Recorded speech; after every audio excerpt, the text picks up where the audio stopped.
बंदी छोड़ सतगुरु रामपाल जी परमेश्वर जी की जय हो। परम पिता परमात्मा सारी सृष्टि के रचनहार कुल मालिक असंख्य ब्रह्मांडों के स्वामी जगत गुरु तीनों लोकों में प्रवेश करके सबका धारण पोषण करने वाले राजाधीराज आत्माधार नाथों के नाथ देवों के देव महादेव सर्वेश्वर महेश्वर मृत्युंजय अजरो अमर आदि अनादि सनातनी प्रभु जगत पिता जगदीश्वर श्री श्री 1008 की उपाधि के वास्तविक अधिकारी अकाल मूर्त शब्द स्वरूपी राम वासुदेव सर्वगतम ब्रह्म परम पूज्य प्रथम पूज्य परम संत परम पुरुष परम धनी परम दयालु सत्य कबीर हक्का कबीर अल्लाहु कबीर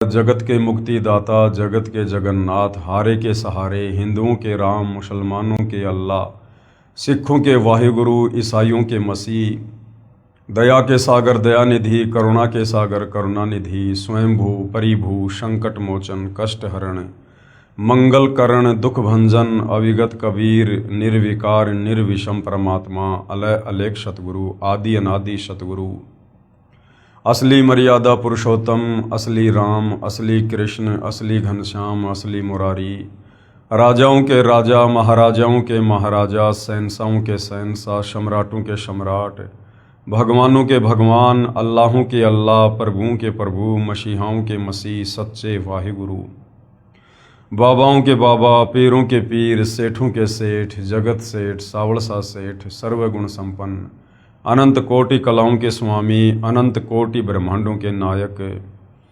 योगियों में महायोगी ध्यानियों में महाध्यानी सिद्धों में परम सिद्ध ज्ञानियों में तत्व ज्ञानी ब्रह्म ज्ञानी महाज्ञानी परम ज्ञानी विज्ञानी युवा कबीर समर्थ कबीर असमवात अमित ओजा सच्चे रहनुमा करीम अल्लाह सुभान अल्लाह दुनिया के अंतिम पैगंबर 8 सितंबर 1951 से गांव धनाना जिला सोनीपत हरियाणा भारतवर्ष की पावन भूमि पे प्रकट रियल कल की भगवान श्री नारायण साकार हरि श्री बाबा साहेब नूर अनंत परमात्मा सच्चे दरवेश सच्चे बाखबर संत श्रोमणी सतगुरु रामपाल जी परमेश्वर जी के चरण कमल में आप और हम सभी भाई बहनों का अनंत कोटि दंडवत प्रणाम।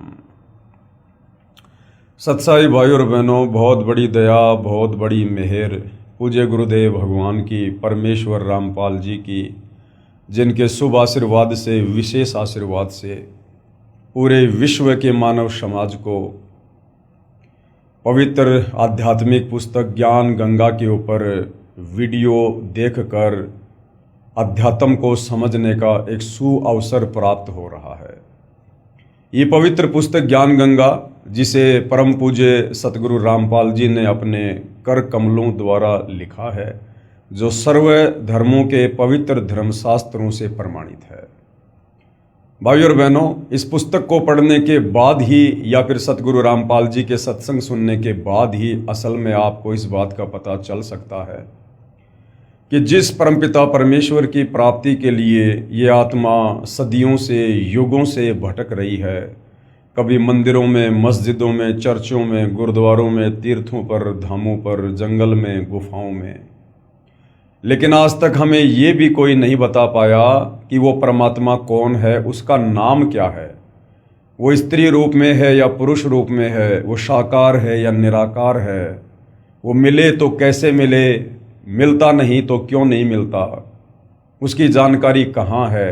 आज तक किसी भी धर्म का कोई भी धर्म गुरु इस सवाल का जवाब भगत समाज को, परमात्मा प्रेमी आत्माओं को नहीं दे पाया। कारण क्या था? तत्व ज्ञानहीनता। क्योंकि तत्व ज्ञान के बिना, सृष्टि रचना को अच्छे से समझे और जाने बिना हम अध्यात्म को समझ ही नहीं सकते। हम भक्ति मार्ग की ABCD तक भी नहीं पहुंच सकते जब तक हमें सृष्टि रचना का ज्ञान नहीं होगा। तो भाई और बहनों, सृष्टि रचना के ऊपर इस पवित्र पुस्तक ज्ञान गंगा पर जो वीडियो बन रहे हैं, उनमें काफ़ी वीडियो बन चुके हैं अब आप जी सृष्टि रचना पर बन चुके वीडियो देखकर भली भांति समझ सकते हैं कि सृष्टि का विस्तार कैसे हुआ। ये सूर्य, चंद्रमा, तारे, नक्षत्र, ग्रह, उपग्रह, पिंड, ये ब्रह्मांड, ये उपग्रह, ये किस प्रकार से बने हैं। ये पृथ्वी किसी अन्य चीज़ पर टिकी हुई है या फिर परमेश्वर की वचन शक्ति से ये आकाश में स्थिर है। आप हर प्रकार से अध्यात्म को जान सकते हैं, समझ सकते हैं, लेकिन उसके लिए आपको सृष्टि रचना को सुनना पड़ेगा। और सृष्टि रचना आपको मिलेगी या तो सतगुरु रामपाल जी के द्वारा लिखित पवित्र पुस्तकों में या फिर सतगुरु रामपाल जी के द्वारा किए गए प्रवचनों में। इसके अलावा धरती पर दूसरा कोई विकल्प सृष्टि रचना को जानने का या आध्यात्मिक ज्ञान को जानने का नहीं है। ठीक है, गांव-गांव में, नगर नगर में साधु संत महात्मा पीर पैगंबर बैठे हुए हैं, लेकिन उनके पास में वही 4 बातें हैं जो शास्त्रों के विरुद्ध हैं। तो वहां से आपकी आत्मा को कभी भी अध्यात्म को लेकर संतुष्टि नहीं मिल सकती है। तो भाई और बहनों, आज इस पवित्र पुस्तक ज्ञान गंगा के ऊपर जो वीडियो बनाने की श्रृंखला जारी है, इस श्रृंखला में आज हमारा ये 18वें नंबर का वीडियो है। और अभी तक हमने अध्यात्म के विषय में लगभग बहुत कुछ जान लिया है, पहचान लिया है, समझ लिया है, जितना हमें हमारे आत्मा के कल्याण के लिए ज़रूरी है। तो भाई और बहनों, अब इतना सब कुछ जानने के बाद कि परमात्मा कौन है, कैसा है, कहाँ रहता है, कैसे मिलता है, और सर्व धर्मों के पवित्र धर्मशास्त्र उस परमेश्वर के होने की गवाही दे रहे हैं। अब भाई और बहनों, अध्यात्म से जुड़ने के लिए, भक्ति की शुरुआत के लिए अब हमें आवश्यकता पड़ेगी गुरु की, पूर्ण संत की, जगत गुरु की, तत्वदर्शी संत की। क्योंकि गीता अध्याय 4 श्लोक नंबर 34 में गीता का ज्ञान देने वाला प्रभु, ब्रह्मा विष्णु महेश का पिता, दुर्गा का पति, जिसे ब्रह्म कहते हैं, काल भी कहते हैं, ये स्वयं कह रहा है कि अर्जुन, तू किसी तत्वदर्शी महात्मा की शरण में जा, उनकी खोज कर, उनको सर्वप्रथम दंडवत प्रणाम कर, उसके बाद आधीनी से उनके साथ पेश आ और सरलता पूर्वक कपट छोड़कर सवाल करने से वो तत्वज्ञानी महात्मा तुझे तत्व ज्ञान का उपदेश करेंगे, अर्थात तुझे भक्ति मार्ग पर लगाएंगे, तेरे से भक्ति की शुरुआत करवाएंगे। तत्वदर्शी संत के अलावा यथार्थ शास्त्र अनुकूल भक्ति की शुरुआत नहीं होती है। तो भाई और बहनों, सबसे बड़ी समस्या आप और हमारे सामने यानी भगत समाज के सामने ये ज्ञान सुनने के बाद, सृष्टि रचना को सुनने के बाद यही आएगी कि भाई पूर्ण संत कौन होता है, पूर्ण संत की क्या पहचान होती है, हम कैसे पहचान करें कि कौन संत सच्चा है। क्योंकि नगर नगर में, गांव गांव में आपको लाखों हजारों की संख्या में वर्तमान में साधु संत महात्मा बैठकर उपदेश करते हुए मिल जाएंगे। और उन साधु संत महात्माओं की वेशभूषा को देखकर और उनके भक्तों की भीड़ को देखकर आप यही सोचोगे कि बस दुनिया में इनके अलावा और कहीं कोई साधु संत महात्मा नहीं है। लेकिन भाई और बहनों, कबीर परमेश्वर जी की वाणी है कि दिखावे से कोई साधु संत महात्मा नहीं होता है। परमेश्वर कहते हैं कि कंठी माला सुमरणी पहने से क्या हो, ऊपर ढूंढा साधु का अंतर राख्या कोई। भारी दिखावा चाहे किसी ने कैसा भी कर रखा है, लेकिन यदि उसके पास शास्त्र अनुकूल सत भक्ति नहीं है, यदि उसे वास्तव में नाम दीक्षा देने का अधिकार नहीं है, गुरुपद रहकर प्रवचन करने का, कथा सुनाने का अधिकार नहीं है, तो वह पूर्ण संत नहीं है। यदि आप उसकी मीठी मीठी बातें सुनकर, चाहे वो कितनी बढ़िया संस्कृत बोले, कितनी ही धारा प्रवाह कथा कहे, यदि आप उसकी इस प्रकार की जो बाह्य आडंबर हैं, यदि आप उनको देखकर उन्हें पूर्ण संत मानकर उपदेश ले लेते हो और उनके द्वारा दिए गए शास्त्र विरुद्ध मनमुखी नामों का जाप करते हो, तो आप लक 84 योनि में जाकर गधे कुत्ते सुअर बनने से, नरक में जाकर असहनीय पीड़ा भोगने से और जन्म और मरण के चक्कर से बाहर नहीं निकल सकते हो। तो भाई और बहनों, वास्तव में पूर्ण संत कौन होता है, पूर्ण संत की क्या पहचान है और पूर्ण संत के क्या लक्षण हैं, ये हमें हमारे आध्यात्मिक सदग्रंथों से ही पता चलेगा। क्योंकि हमारे धर्म ग्रंथ भक्ति मार्ग का मूल हैं। ये भक्ति का संविधान है। जिस प्रकार कानून में, कानून की किताब जो होती है, भारत का जो संविधान है, वो विधान है, किस पर क्या धारा लगेगी, किस धारा में क्या सजा का प्रावधान है, ये कानून की किताब से ही पता चलेगा, संविधान से ही पता चलेगा। इसी प्रकार भक्ति मार्ग में पूर्ण संत कौन है, क्या उनके लक्षण है, कहाँ उनकी पहचान है, ये हमें भक्ति मार्ग के संविधान हमारे पवित्र सदग्रंथों से ही पता चलेगा। तो भाइयों और बहनों, आज हम सर्व धर्मों के पवित्र सदग्रंथों से ये निष्कर्ष निकालेंगे कि वास्तव में पूर्ण संत की क्या पहचान है और वर्तमान में धरती पर पूर्ण संत कौन है, कहाँ है और कैसे हमें उनकी शरण प्राप्त हो सकती है। ये पवित्र पुस्तक ज्ञान गंगा है, पेज नंबर 122 है। पूर्ण संत की पहचान, पवित्र सदग्रंथों से पूर्ण संत की पहचान। वेदों, गीता जी आदि पवित्र सदग्रंथों में प्रमाण मिलता है कि जब जब धर्म की हानि होती है, अब धर्म की हानि क्यों होती है?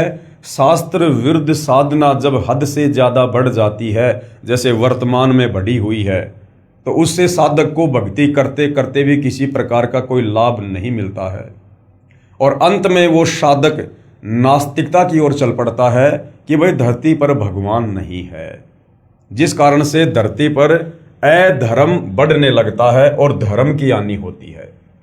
जब जब धर्म की हानि होती है वह अधर्म की वृद्धि होती है। अब भक्ति से कुछ लाभ होते नहीं, बेचारा थक जाता है, कावड़ ला ला के, पैदल यात्रा कर करके, मंदिरों में जल चढ़ा चढ़ा के, दूध चढ़ा चढ़ा के, मंदिर मस्जिद चर्च गुरुद्वारों में प्रार्थना कर करके अंत में वो गलत रास्ता अपना लेता है कि कुछ नहीं रखा भक्ति में, कहीं भगवान भगवान नहीं है। फिर वो घटिया कर्म करना शुरू कर देता है 2 पैसे कमाने के लिए।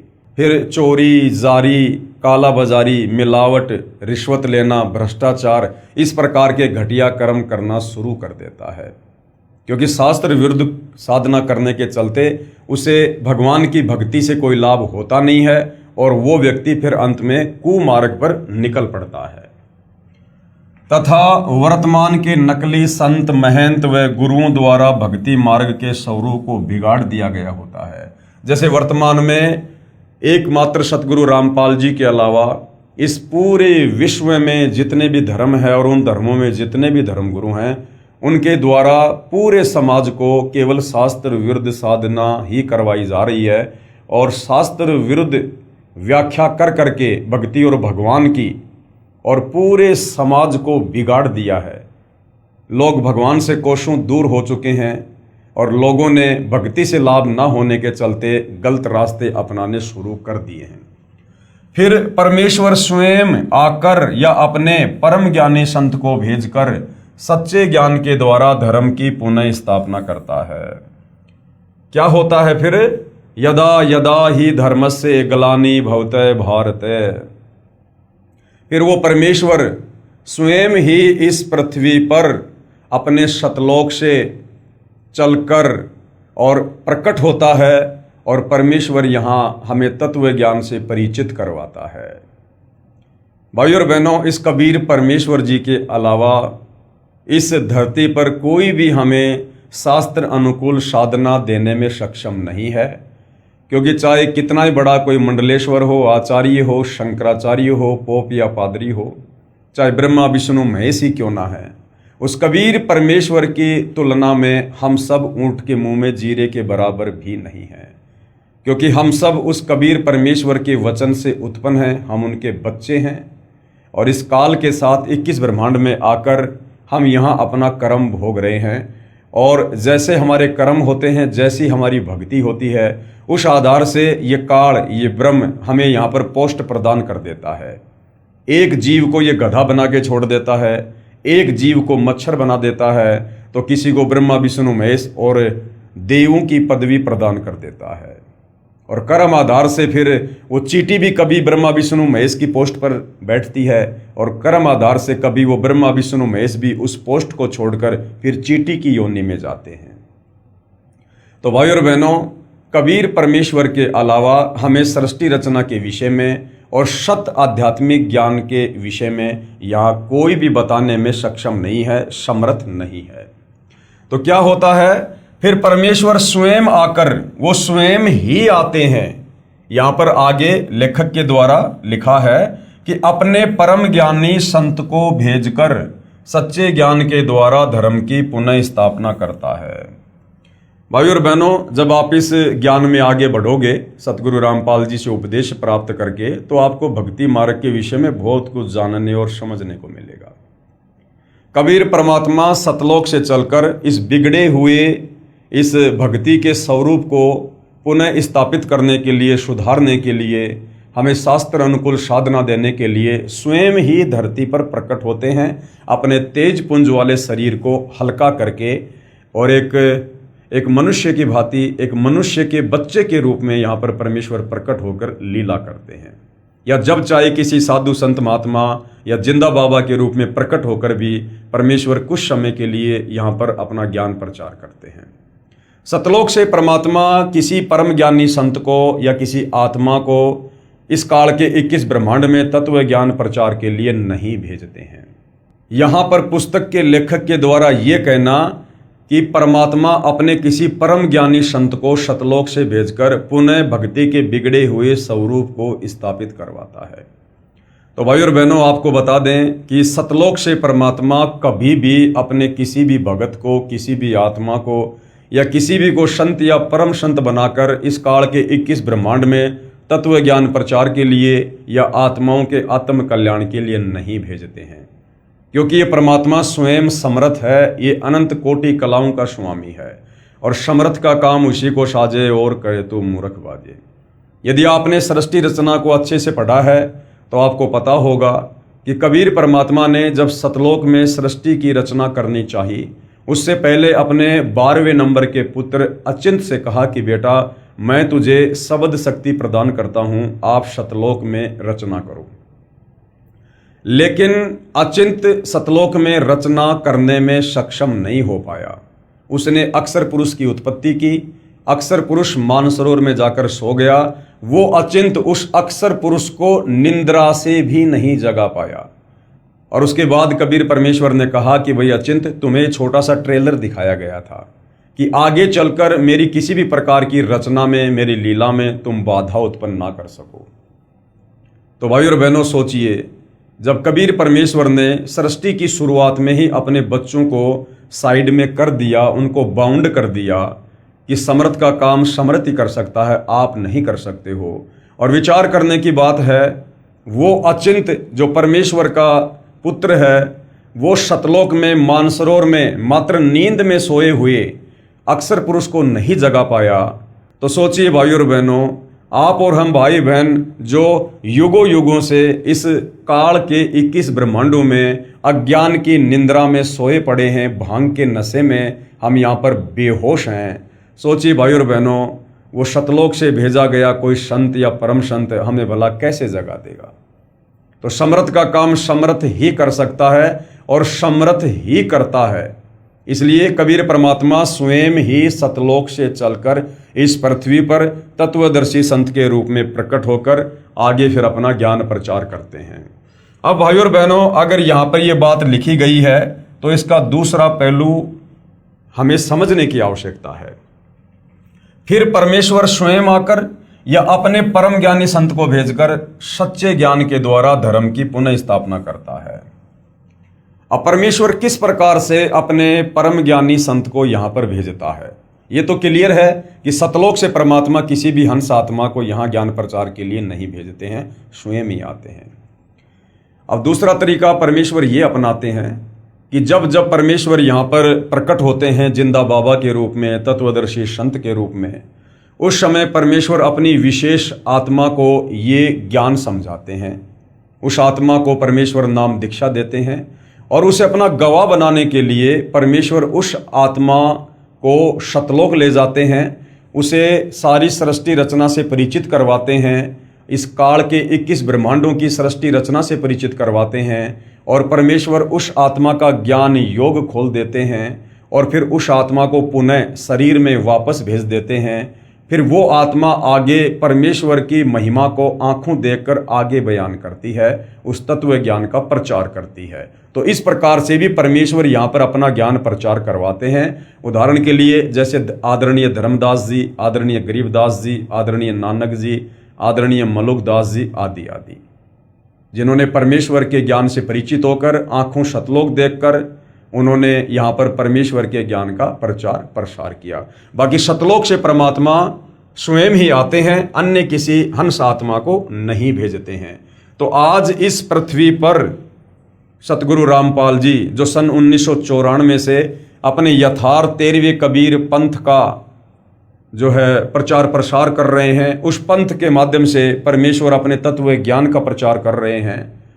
तो इस समय भाई और बहनों, ये जो कलयुग की बिचली पीढ़ी है, भक्ति का स्वर्णिम समय है, इस समय तो कबीर परमेश्वर जी ने स्वयं ही धरती पर आना था, प्रकट होना था। हम आगे इसी पवित्र पुस्तक में पढ़ेंगे कि 650 साल पहले कबीर परमेश्वर जी ने आदरणीय धर्मदास जी को कह दिया था, कबीर सागर में लिखवा दिया था कि धर्मदास 12वें पंथ में हम ही चल आवें, सब पंथों को मिटाकर एक पंथ चलावें। कि धर्मदास जब 12वां कबीर पंथ चलेगा और 12वें कबीर पंथ का जो प्रवर्तक होगा वो गरीबदास होगा, और उस पंथ में फिर आगे चलकर मैं स्वयं ही आऊँगा और एक नए पंथ की शुरुआत करके फिर सभी आत्माओं को तत्व ज्ञान देकर, सृष्टि रचना समझाकर, भक्ति मार्ग बताकर और उन्हें सतलोक लेकर जाऊंगा। तो आज धरती पर स्वयं कबीर परमात्मा सतगुरु रामपाल जी के नाम से प्रकट हैं। फिर परमेश्वर स्वयं आकर या अपने परम ज्ञानी संत को भेजकर सच्चे ज्ञान के द्वारा धर्म की पुनः स्थापना करता है। वह भक्ति मार्ग को शास्त्रों के अनुसार समझाता है।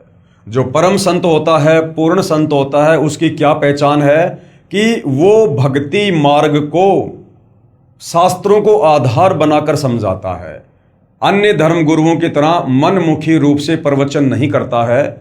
परम संत का जो भी सत्संग होगा, जो भी उपदेश होगा, जो भी नियम और मर्यादा होगी, जो भी उनके मंत्र होंगे, जो भी धर्म कर्म होंगे, वो शास्त्रों के अनुसार होंगे, वो शास्त्रों से प्रमाणित होंगे। वह भक्ति मार्ग को शास्त्रों के अनुसार समझाता है। उसकी पहचान होती है कि वर्तमान के धर्म गुरु उसके विरोध में खड़े होकर राजा व प्रजा को गुमराह करके उसके ऊपर अत्याचार करवाते हैं।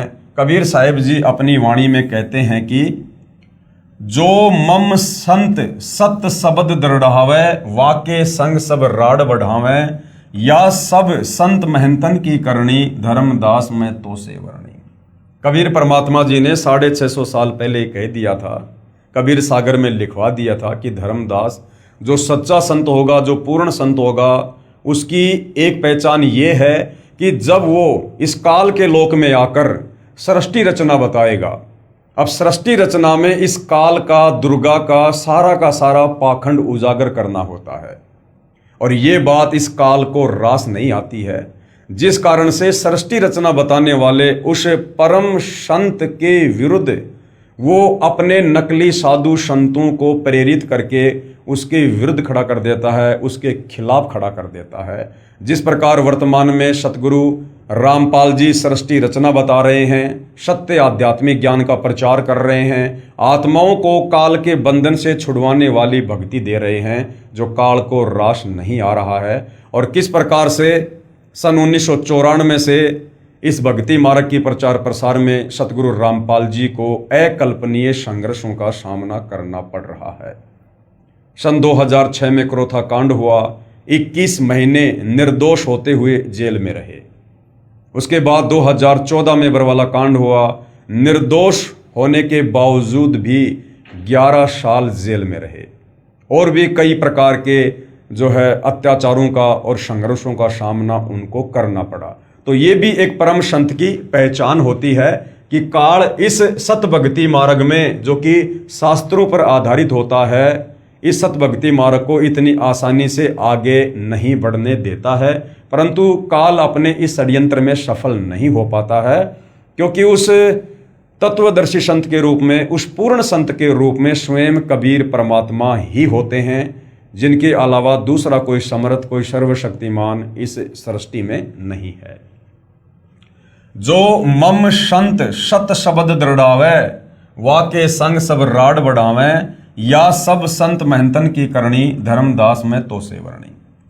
कबीर साहिब अपने प्रिय शिष्य धर्मदास को इस वाणी में यह समझा रहे हैं कि जो मेरा संत सत भक्ति मार्ग को बताएगा, यानी शास्त्र अनुकूल साधना समाज से करवाएगा, उसके साथ सभी संत व महंत झगड़ा करेंगे, ये उसकी पहचान होगी।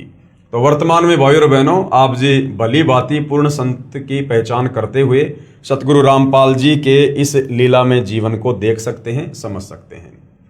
दूसरी क्या पहचान होगी? दूसरी पहचान, वह संत सभी धर्म ग्रंथों का पूर्ण जानकार होता है। जो तत्वदर्शी संत होगा, जो पूर्ण संत होगा, वो केवल जिस धर्म में प्रकट होता है और सांसारिक दृष्टि में लोगों की नजरों में जन्म लेकर आया हुआ होता है, वो जो भी ज्ञान बताएगा वो ना केवल उस धर्म में प्रकट होने के कारण मात्र उस धर्म के शास्त्रों का ही नहीं, अपितु पूरे विश्व के धर्म शास्त्रों का वो ज्ञाता होगा। आज वर्तमान में सतगुरु रामपाल जी के अलावा ऐसा पूर्ण संत आपको कहीं भी देखने को नहीं मिलेगा। सतगुरु रामपाल जी ने हिंदुओं के चारों वेद, पवित्र गीता जी, 18 पुराण, साथ में हिंदू धर्म में पूर्व में हो चुके नामी गिरामी साधु संत महात्माओं के जो ग्रंथ है, उनसे भी भक्ति मार्ग को सिद्ध किया है। मुसलमान भाइयों की 4 कतेब, तौरात, जबूर, इंजिल, कुरान शरीफ, कुरान मस्जिद और अन्य महापुरुषों की जीवनी जो पैगंबर यानी अवतार के तौर पर आ चुके हैं, उससे सतगुरु रामपाल जी ने निष्कर्ष निकाल के समाज को शत भक्ति बताई है। सिख भाइयों का गुरु ग्रंथ साहिब, इससे भी सतगुरु रामपाल जी ने सृष्टि रचना को, पूर्ण संत की पहचान और भक्ति मार्ग को साबित करके बताया है। साथ ही ईसाइयों की बाइबल से भी परमपिता परमेश्वर ने सृष्टि रचना को और शास्त्र अनुकूल साधना को सिद्ध करके दिखाया है। तो सतगुरु रामपाल जी के अलावा आज इस धरती पर पूरे विश्व के समस्त धर्मों के धर्मशास्त्रों का ज्ञाता आपको कहीं भी नजर नहीं आएगा, क्योंकि पूर्ण संत के अलावा कोई भी साधु संत महात्मा पूरे विश्व की समस्त भाषाओं का ज्ञाता नहीं हो सकता। कोई भी साधु संत महात्मा कबीर परमेश्वर के अलावा सर्वज्ञ नहीं हो सकता है।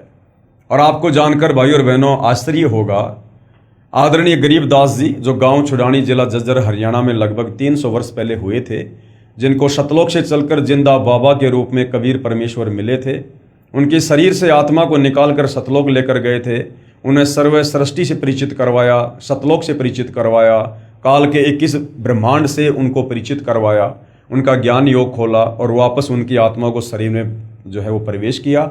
उसके बाद आदरणीय गरीबदास जी ने 24,000 वाणियों युक्त सदग्रंथ साहिब की रचना की, जिसको 5वां वेद सूक्ष्म वेद भी कहा जाता है। और इस 5वें वेद सूक्ष्म वेद की सबसे बड़ी खासियत यह है कि इसमें विश्व के सभी देशों की भाषाओं के शब्दों का समावेश है। और 300 साल से आदरणीय गरीबदास जी के सदग्रंथ साहिब के ऊपर किसी भी साधु संत महात्मा ने, यहाँ तक कि गरीबदास पंथ के संतों ने भी खुलासा नहीं किया, जो है उसका खोलकर जनता के सामने विश्लेषण नहीं किया।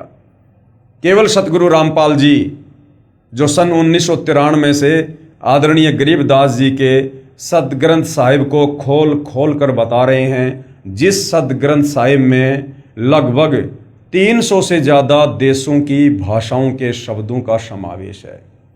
तो भाइयों और बहनों, ऐसा अद्भुत कारनामा, ऐसा अद्भुत करिश्मा पूर्ण परमेश्वर के अलावा तत्वदर्शी संत के रूप में और कोई भी नहीं कर सकता है।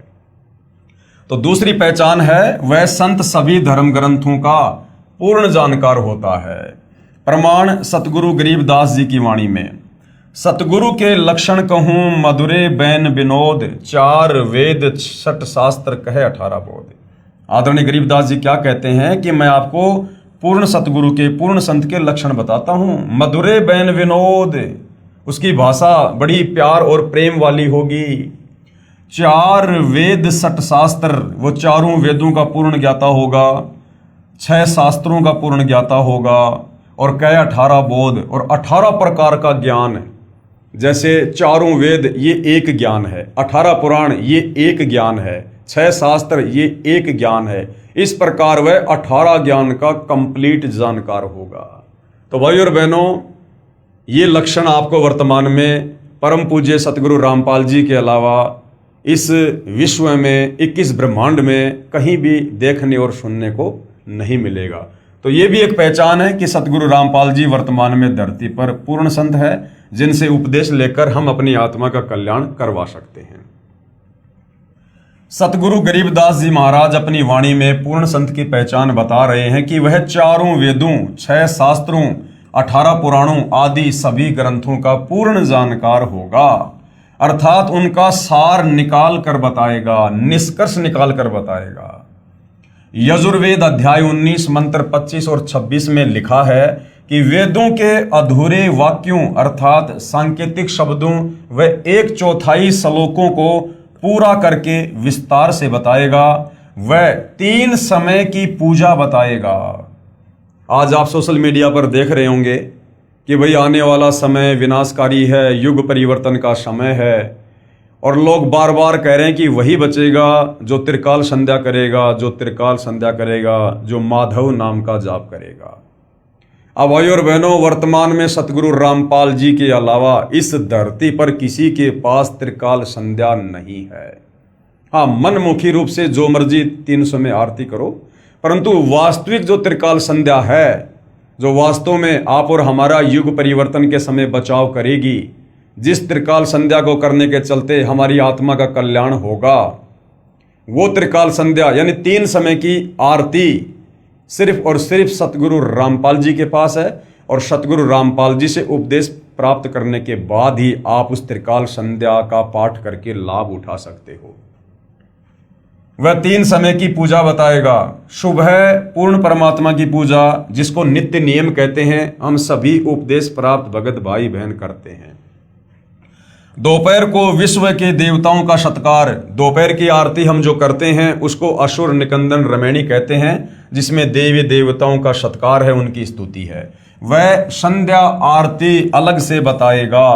और शाम के समय हम सभी भगत भाई बहन संध्या आरती करते हैं।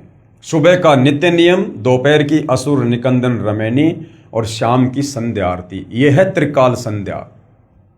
अब ये त्रिकाल संध्या कैसे करनी है, क्या है, इसमें क्या क्या वाणियाँ हैं, ये जब आप सतगुरु रामपाल जी से उपदेश प्राप्त कर लेंगे, उसके बाद आपको त्रिकाल संध्या की एक पुस्तिका दी जाएगी, उससे हमने पाठ करना होता है।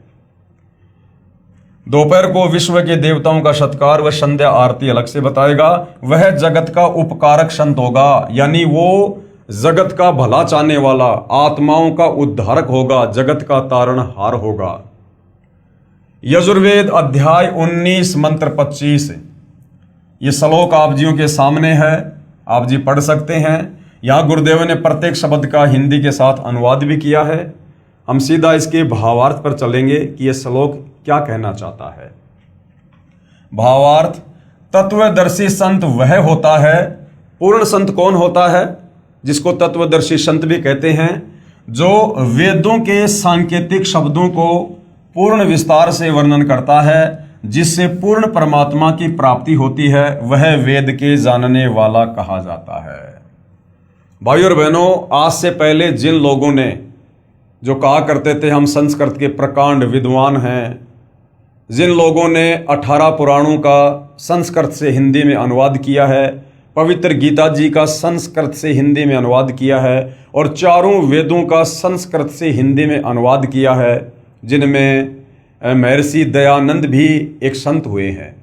लेकिन भाई और बहनों, अब सतगुरु रामपाल जी ने जो इन समस्त धर्म ग्रंथों का, चारों वेदों का, गीता जी का, पुराणों का, बाइबल का, कुरान का, इनका जो यथार्थ अनुवाद करके भगत समाज को निष्कर्ष निकाल के दिया है, अब इससे साबित होता है कि चाहे महर्षि दयानंद जी हो या चाहे अन्य कोई अनुवादक हो, किसी ने भी इन धर्मशास्त्रों का यथार्थ अनुवाद नहीं किया है, क्योंकि उनको तत्व ज्ञान नहीं था। और तत्व ज्ञान के बिना आप किसी भी सदग्रंथ को समझ ही नहीं सकते, अनुवाद करना तो बहुत दूर की बात है। दूसरा भाइयों और बहनों, ये चारों वेद, ये पूर्ण ब्रह्म कबीर परमेश्वर ने इस ब्रह्म को, काल को दिए थे।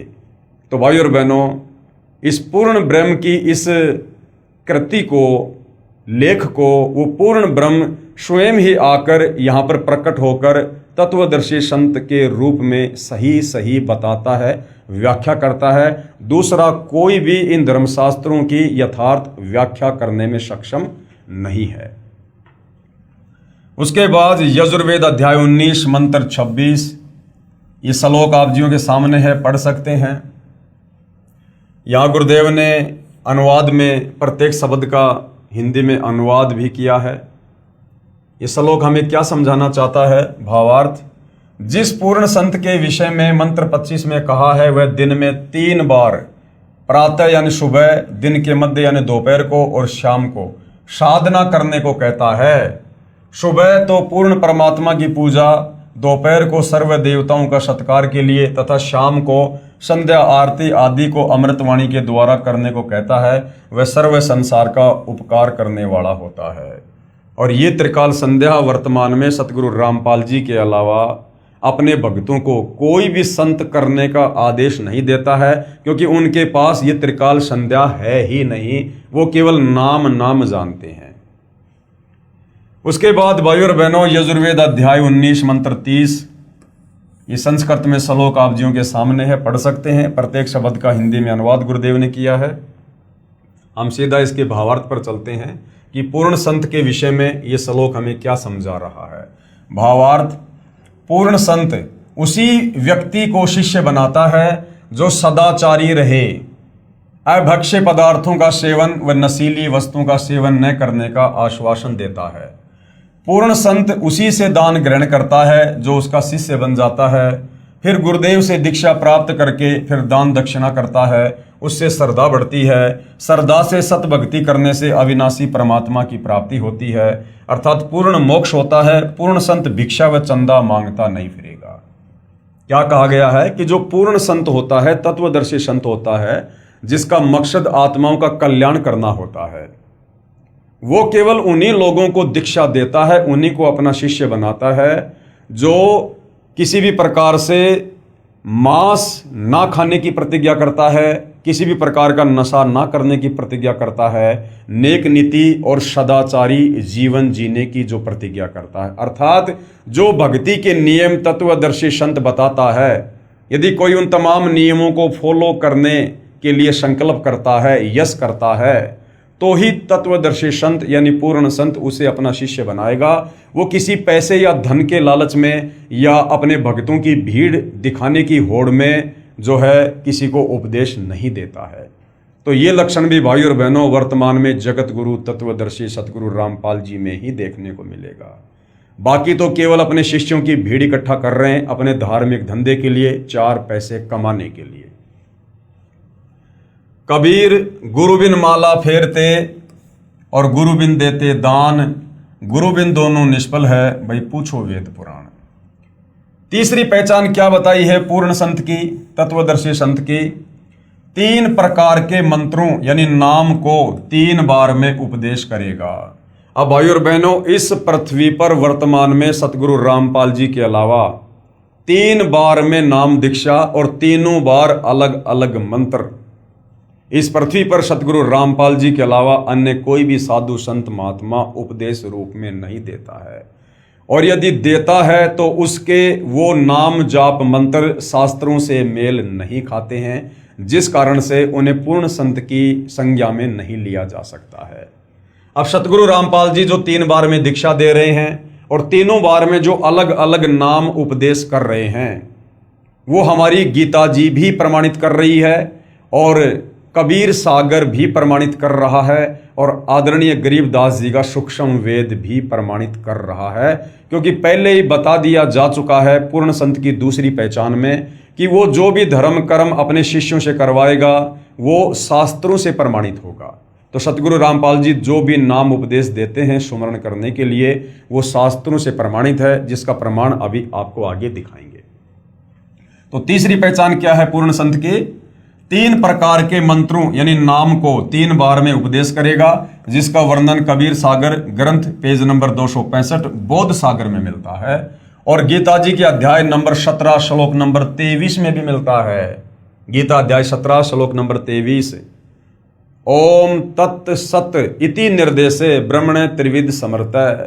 ओम तत् सत, परंतु ये कंप्लीट मंत्र नहीं है। ओम तो सीधा सीधा इस ब्रह्म का, इस काल का है, जो गीता जी अध्याय 8 श्लोक नंबर 13 में ये खुद कह रहा है गीता का ज्ञान देते समय अर्जुन को कि ओम इति एक अक्षर ब्रह्म व्यवहारण माम अनुस्मरण ये पर्याति तजन देहम सयाति परमाम गतम, कि अर्जुन मेरी साधना का, मेरी भक्ति का केवल एक ओम मंत्र है, नथिंग एल्स।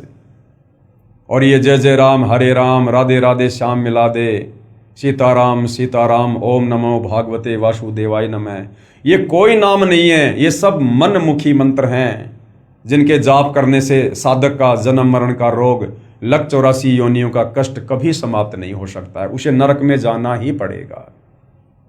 तो गीता जी में जिन 3 नामों का जो जिक्र है अध्याय 17 श्लोक 23 ओम तत् सत, तो ओम तो सीधा सीधा इस काल ब्रह्म का है। उसके बाद जो सत है वो सांकेतिक है भाइयों और बहनों, केवल सत सत जाप नहीं करना होता, वो सांकेतिक है। उसमें 2 मंत्र हैं जो सतगुरु रामपाल जी ही देने के अधिकारी हैं। और ये जो सत है ये उस पर ब्रह्म का अक्षर पुरुष का जाप है। सतलोक जाते समय हमने उसके 7 संग ब्रह्मांडों से गुजर कर जाना होता है, इसलिए हमने उसका टैक्स पे करना होता है जो हम सत जाप करते हैं। उसके बाद सत ओम तत् सत, तीसरा है वो पूर्ण ब्रह्म का मंत्र है, कबीर परमेश्वर जी की साधना का मंत्र है। उसमें कौन कौन से नाम हैं वो सतगुरु रामपाल जी ही देने के अधिकारी हैं, जिसका वर्णन कबीर सागर ग्रंथ पृष्ठ नंबर 265 बोध सागर में मिलता है और गीता जी के अध्याय नंबर 17 श्लोक नंबर 23 व शाम वेद संख्या नंबर 822 में भी मिलता है। कबीर सागर में अमर मूल बोध सागर पेज नंबर 265। देखिए भाई और बहनों, ये प्रमाण आप जियों के सामने है। क्या लिखा हुआ है? तब कबीर अस कव्वे लीना ज्ञान भेद सकल कह दीना, धर्मदास मैं कहूँ विचारी जेते निभै सब संसारी। प्रथम ही शिष्य होए जो आई, जो प्रथम बार शिष्य बनने के लिए आता है, उपदेश लेने के लिए आता है, ता कहे पान देऊं तुम भाई। ये धर्मदास जो पहली बार नाम उपदेश लेने के लिए आता है उसको पान परवाना यानी जो प्रथम मंत्र होता है, जिसमें 7 मंत्र हैं जो वर्तमान में केवल सतगुरु रामपाल जी ही देते हैं, अन्य संतों के पास नहीं है, ना वो अधिकारी हैं। तो जो प्रथम बार नाम उपदेश लेने के लिए आता है उसको पान परवाना दिया जाता है, उसको प्रथम मंत्र दिया जाता है। उसके बाद जब देखूं तुम दृढ़ता ज्ञाना, उसके बाद जब उस भगत में थोड़ी सी वो दृढ़ता देखते हैं कि ये भक्ति सही कर रहा है, इसकी रुचि है, उसके बाद ता कहे कहूं शब्द परवाना, उसके बाद उसको शब्द दिया जाता है, फिर उसको सतनाम दिया जाता है जो 2 मंत्र का है। गीता अध्याय 17 श्लोक नंबर 23 में ओम के बाद में जो सत है वो सतनाम है, उसमें 2 मंत्र हैं। उसके बाद सतगुरु रामपाल जी वो 2 मंत्र देते हैं। और तीसरी बार में शब्द माही जब निश्चय आवे, जब उसके सतनाम की भक्ति कमाई को पूर्ण संत देख लेगा कि ये सतनाम की कमाई मर्यादा में रह के कर रहा है और इसकी सतनाम की कमाई पूरी हो चुकी है, उसके बाद उसको तीसरा मंत्र दिया जाता है, ता कहें ज्ञान अगाध सुनावे। उसके बाद उसे वो पूर्ण ब्रह्म का मंत्र जाप दिया जाता है, सार नाम। उसके बाद दोबारा फिर समझाया है कि बालक सम है जाकर ज्ञाना, तासु कहूं वचन परवाना। जो प्रथम बार नाम दीक्षा लेने आता है, जिसको अध्यात्म के विषय में कुछ भी पता नहीं होता है, जो बालक की तरह होता है, उसको वचन परवाना यानी उसको पान परवाना वो प्रथम नाम दिया जाता है, जिसमें 7 मंत्र हैं। जाको सूक्ष्म ज्ञान है भाई, ताको सुमरण देऊं लखाई। उसके बाद जब उसकी दृढ़ता को देखते हैं कि इसकी भक्ति में रुचि बढ़ रही है, फिर उसके बाद उसको सुमरण दिया जाता है, श्वास ऊं श्वास का सुमरण, वो 2 मंत्र का, जिसको सतनाम कहते हैं। तीसरी बार में ज्ञान गम में जाको पुनि होई, सार शब्द जाको कैसोई। उसके बाद में उसको 3 मंत्र का पूर्ण ब्रह्म परमेश्वर का सार नाम दिया जाता है। जाको होए दिव्य ज्ञान प्रवेशा, ताको कहे तत्व ज्ञान उपदेशा।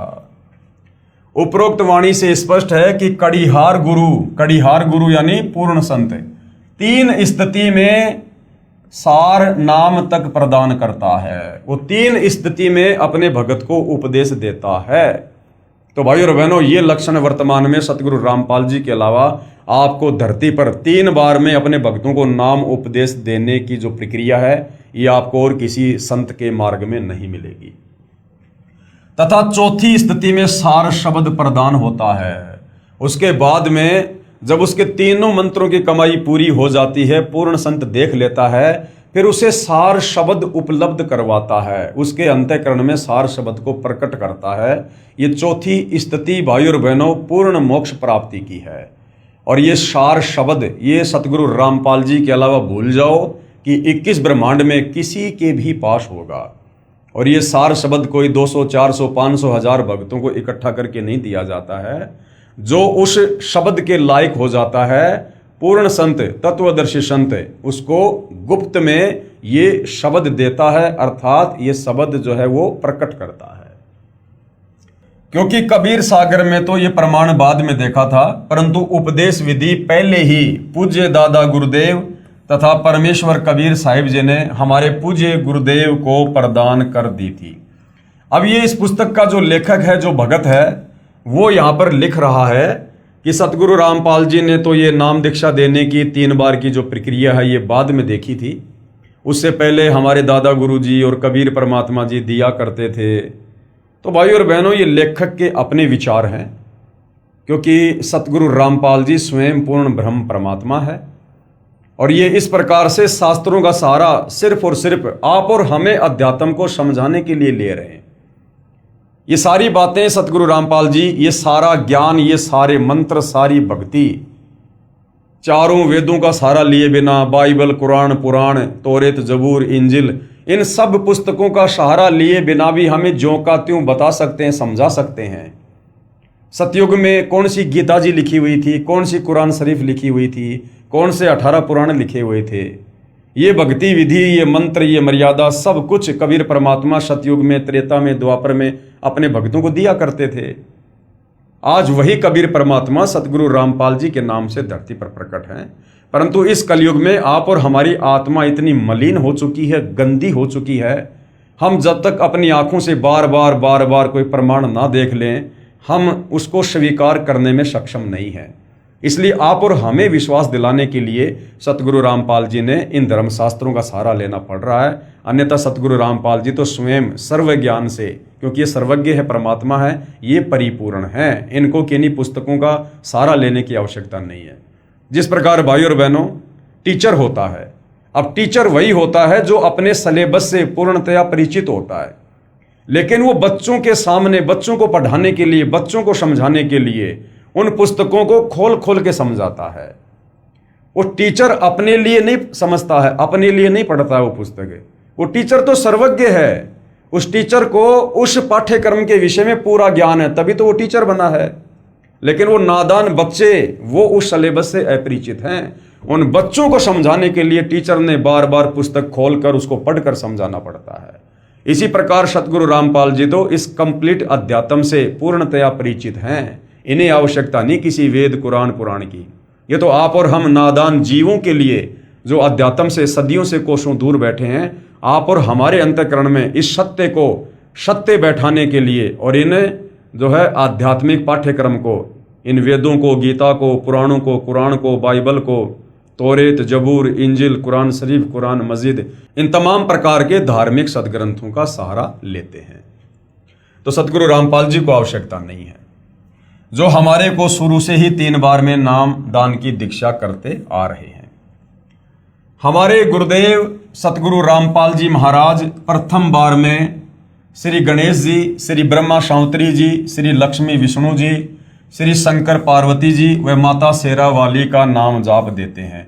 जो प्रथम बार में दीक्षा दी जाती है सतगुरु रामपाल जी के पंथ में, उसमें 7 मंत्र दिए जाते हैं, जिनमें सर्व प्रथम और अंत का जो मंत्र है वो कबीर परमेश्वर जी का है, पूर्ण ब्रह्म का है। और बीच में जो 5 मंत्र हैं वो विशेषकर हिंदू समाज जिसे अपने प्रधान देवी देवता मानते हैं, जो हमारे शरीर में बने उन कमल चक्रों में विद्यमान है, जैसे श्री ब्रह्मा और शांवत्री जी, श्री गणेश जी, श्री विष्णु लक्ष्मी जी, शेरावाली, शंकर और पार्वती। सतगुरु रामपाल जी इन पांचों देवताओं के यथार्थ मंत्र प्रथम नाम दीक्षा में साधक को जो है नाम दान के रूप में देते हैं, उपदेश के रूप में देते हैं।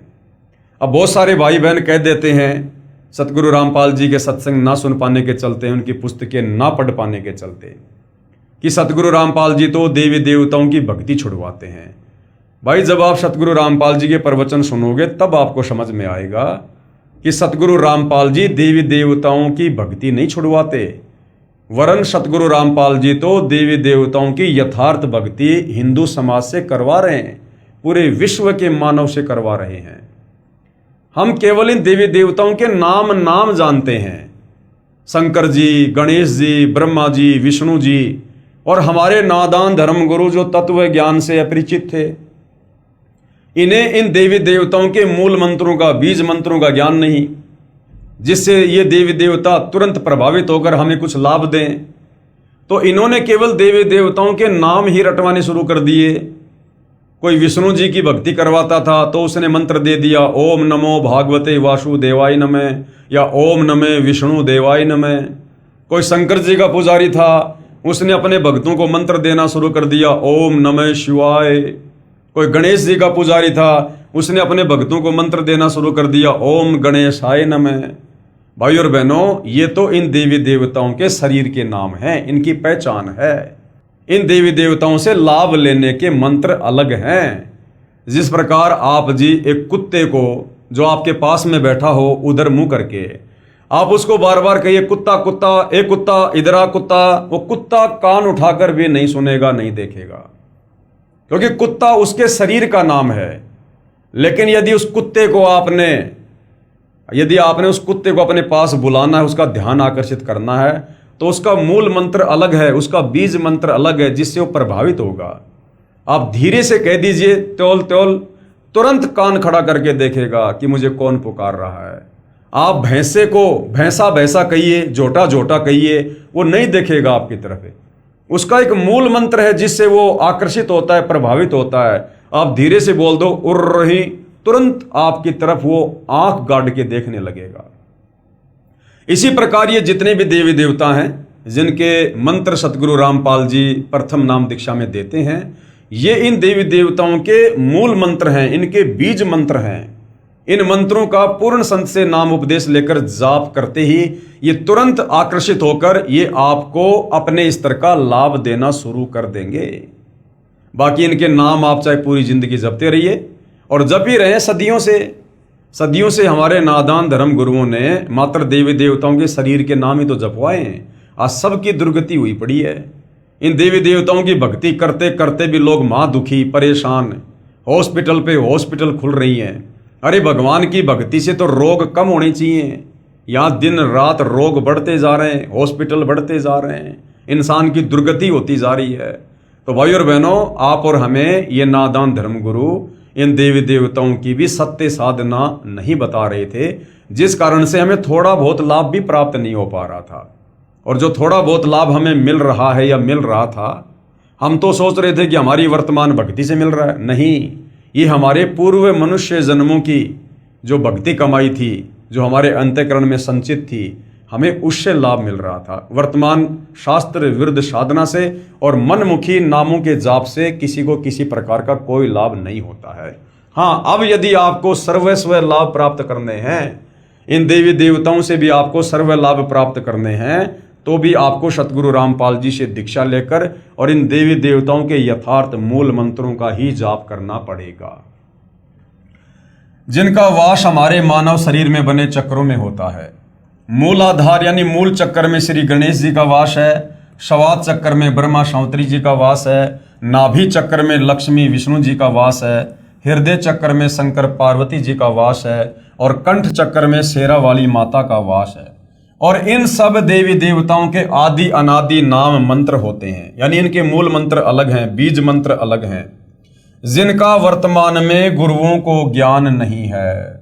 वर्तमान में धरती पर सतगुरु रामपाल जी को छोड़कर किसी भी धर्म के किसी भी बड़े से बड़े धर्म गुरु, मंडलेश्वर, महामंडलेश्वर, आचार्य, शंकराचार्य किसी के पास नहीं है। इन मंत्रों के जाप से ये पांचों चक्र खुल जाते हैं। इन चक्रों के खुलने के बाद मानव भक्ति करने के लायक बनता है। सतगुरु गरीबदास जी अपनी वाणी में प्रमाण देते हैं कि 5 नाम गुज गायत्री आत्म तत्व जगाओ, ओम किलियम हरियम श्रियम सोहम ध्याओ। ये मंत्र हैं उन 5 प्रधान देवी देवताओं के, ये बीज मंत्र हैं। लेकिन आप जी सोचो कि मैं यहीं से इन मंत्रों को उठा लूं और मैं कल से ही ओम किलियम हरियम श्रियम सोहम जाप करने लग जाऊंगा। ये मंत्र कंप्लीट नहीं है। कंप्लीट मंत्र आपको सतगुरु रामपाल जी बताएंगे और उसके बाद इन मंत्रों को किस प्रकार से जाप करना है, इन मंत्रों के जाप करने की विधि क्या है, ये भी आपको सतगुरु रामपाल जी ही बताएंगे। क्योंकि पूर्ण संत से जो अधिकारी होता है उससे उपदेश लिए बिना ये मंत्र अपना वास्तविक काम नहीं करेंगे। भावार्थ, 5 नाम जो गुज गायत्री है इनका जाप करके आत्मा को जागृत करो।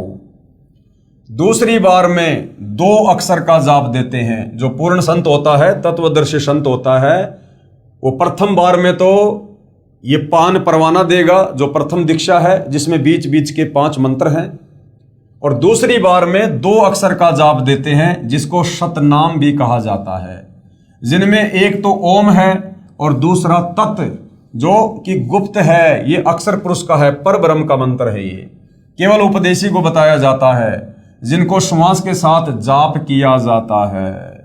ओम तो सीधा मंत्र है काल का, ब्रह्म का। दूसरा ये जो तत् है ये अक्षर पुरुष का है, जिसके 7 संग ब्रह्मांड है, जो आपने सृष्टि रचना में पढ़ा। परंतु ये तत् कोई मंत्र नहीं है, तन तो एक सांकेतिक शब्द है। इस तत् के पीछे कौन सा मंत्र छुपा हुआ है जिसका जाप करने से ये कंप्लीट मंत्र बनेगा और हमें लाभ होगा, ये सतगुरु रामपाल जी ही अपने उपदेशी भगत को बताते हैं। फिर तीसरी बार में सारनाम देते हैं जो कि पूर्ण रूप से गुप्त है। तीसरी बार में जो सारनाम दिया जाता है वो पूर्ण रूप से गुप्त है, वो किसी को सार्वजनिक नहीं बताया जाता, खोलकर नहीं बताया जाता। उपदेशी को ही सतगुरु रामपाल जी बताते हैं जब देख लेते हैं कि ये व्यक्ति तीसरे मंत्र सारनाम के योग्य हो चुका है। अब भाई और बहनों, 3 बार में नाम जाप देने का प्रमाण पवित्र गीता जी में कहां लिखा हुआ है, ताकि हमें विश्वास हो और हम पूर्ण संत की पहचान करके तुरंत उनसे नाम उपदेश लेकर अपनी आत्मा का कल्याण करवाने की दिशा में आगे बढ़े। तो 3 बार में नाम जाप देने का जो पहला प्रमाण था वो आपने कबीर सागर में देख लिया। अब आपको पवित्र गीता जी में दिखाते हैं। अध्याय 17 श्लोक नंबर 23, ओम तत् सत, ये है वो 3 मंत्र भाई और बहनों। ये ओम तो सीधा सीधा इस 21 ब्रह्मांड के स्वामी काल का है। दूसरा जो ये तत् है ये 7 संग ब्रह्मांड के स्वामी अक्षर पुरुष का है। और तीसरा जो सत है ये पूर्ण ब्रह्म परमात्मा कबीर साहिब का है। तो सतगुरु रामपाल जी के अलावा ये मंत्र धरती पर किसी के पास नहीं है और ना कोई देने का अधिकारी है। ओम तो सीधा सीधा इस काल ब्रह्म का है, बाकी ये सांकेतिक हैं। तत् और सत ये संकेतों में है, इनके पीछे कौन कौन से मंत्र हैं वो सतगुरु रामपाल जी ही बताते हैं। तो गीता अध्याय 17 श्लोक 23 क्या बता रहा है 3 बार के नाम जाप के विषय में। ओम तत् सत इति निर्देश ब्रह्मणे त्रिविध समर्थ। ब्रह्मण यानी सच्चिदानंद घन ब्रह्म की भक्ति का, पूर्ण परमात्मा कबीर साहिब की भक्ति का जाप करने का वो 3 मंत्र कौन सा है। ब्राह्मणा 3 वेदा च यज्ञा च विहिता पुरा। अब अनुवाद गुरुदेव भगवान ने किया है। ओम ब्रह्म का और तत् ये सांकेतिक मंत्र ये पर ब्रह्म का अक्षर पुरुष का है, और सत ये पूर्ण ब्रह्म का यानी कबीर परमेश्वर का है। इति मानी ऐसे ये है। त्रिविध यानी 3 प्रकार के, ब्रह्मण यानी पूर्ण परमात्मा के नाम सुमरण का, निर्देश यानी संकेत, स्मृत यानी कहा है। और सृष्टि के आदि काल में विद्वानों ने बताया कि उसी पूर्ण परमात्मा ने वेद तथा यज्ञ आदि रचे। तो भाई और बहनों, इस मंत्र को प्राप्त किए बिना ओम तत् सत को आप काल के 21 ब्रह्मांड से मुक्त नहीं हो सकते हैं। और ये कंप्लीट मंत्र यहाँ तो केवल संकेत में है, कोड वर्ड में है। एक कंप्लीट मंत्र आप जी को सतगुरु रामपाल जी के पास ही मिलेगा, केवल पूर्ण संत के पास ही मिलेगा। ये पूर्ण संत की पहचान है कि वो 3 बार में दीक्षा देगा, और 3 बार के नाम का ये संकेत, ये प्रमाण आपको पवित्र गीता जी दे रही है, जो गीता जी 4 वेदों का सारांश है। तो किसी प्रकार की कोई शंका नहीं होनी चाहिए कि वास्तव में धरती पर पूर्ण संत सतगुरु रामपाल जी ही हैं, जिनसे उपदेश लेकर ही भक्ति सफल हो सकती है। बाकी बहुत सारे गुरु मिलेंगे आपको, ओम तत्सत ऐसा जाप मंत्र देने वाले। उनके शिष्य ओम तत्सत जाप करते रहते हैं, चाहे पूरी जिंदगी करते रहो, कोई बदलाव नहीं मिलेगा आपको उनके जीवन में, उनकी क्रिया में, उनके स्वभाव में, उनके खान पान में, उनके विचारों में। क्योंकि ये मंत्र है ही नहीं, ये कंप्लीट नहीं है, ये तो संकेत है, ये तो कोड वर्ड में है। क्योंकि गीता जी 4 वेदों का सार है, गीता जी 4 वेदों का संक्षिप्त रूप है, इसलिए संकेतों में है। और संकेतों को वो तत्वदर्शी संत ही समझा सकता है। संख्या नंबर 822 सामवेद उतार्चिक अध्याय 3 खंड नंबर 5 श्लोक नंबर 8 सतगुरु रामपाल जी द्वारा भाषा भाष्य। अब यहां पर क्या लिखा हुआ है, ये श्लोक आप जियों के सामने है भाइयों और बहनों। प्रत्येक शब्द का गुरुदेव ने यहां पर हिंदी में अनुवाद भी किया हुआ है। हम सीधा सीधा इसके भावार्थ पर चलेंगे कि ये श्लोक हमें क्या समझाना चाहता है। भावार्थ इस मंत्र में स्पष्ट किया है कि पूर्ण परमात्मा कबीर अर्थात कबीर मानव शरीर में गुरु रूप में प्रकट होकर प्रभु प्रेमियों को 3 नाम का जाप देकर सत्य भक्ति कराता है। अब देखिएगा भाइयों और बहनों, यहां पर यह भी क्लियर हो जाएगा कि कबीर परमात्मा स्वयं आते हैं सतलोक से चलकर भक्ति बताने, या किसी परम ज्ञानी संत को भेजते हैं। क्या लिखा है इस मंत्र में, यह स्पष्ट किया है कि पूर्ण परमात्मा कबीर अर्थात कबीर मानव शरीर में एक मनुष्य का चोला धारण करके और गुरु रूप में प्रकट होकर प्रभु प्रेमियों को, यानी परमात्मा चाहने वाली आत्माओं को, जो मंदिर मस्जिद चर्च गुरुद्वारों में भटकते रहते हैं भगवान के लिए, उनको 3 नाम का जाप देकर और सत्य भक्ति कराता है।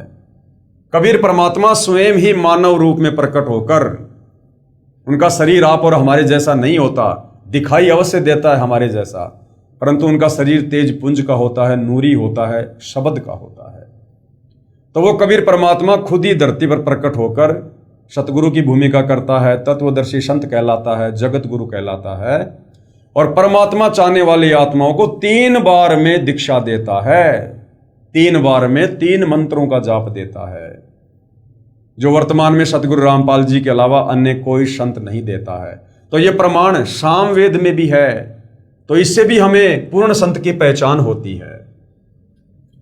तथा उस मित्र भगत को पवित्र करके, यानी अपने ज्ञान से, भक्ति से उसको पवित्र करके, अपने आशीर्वाद से पूर्ण परमात्मा प्राप्ति करके पूर्ण सुख प्राप्त करवाता है, अर्थात उसका मोक्ष कर देता है और वो साधक सतलोक में चला जाता है।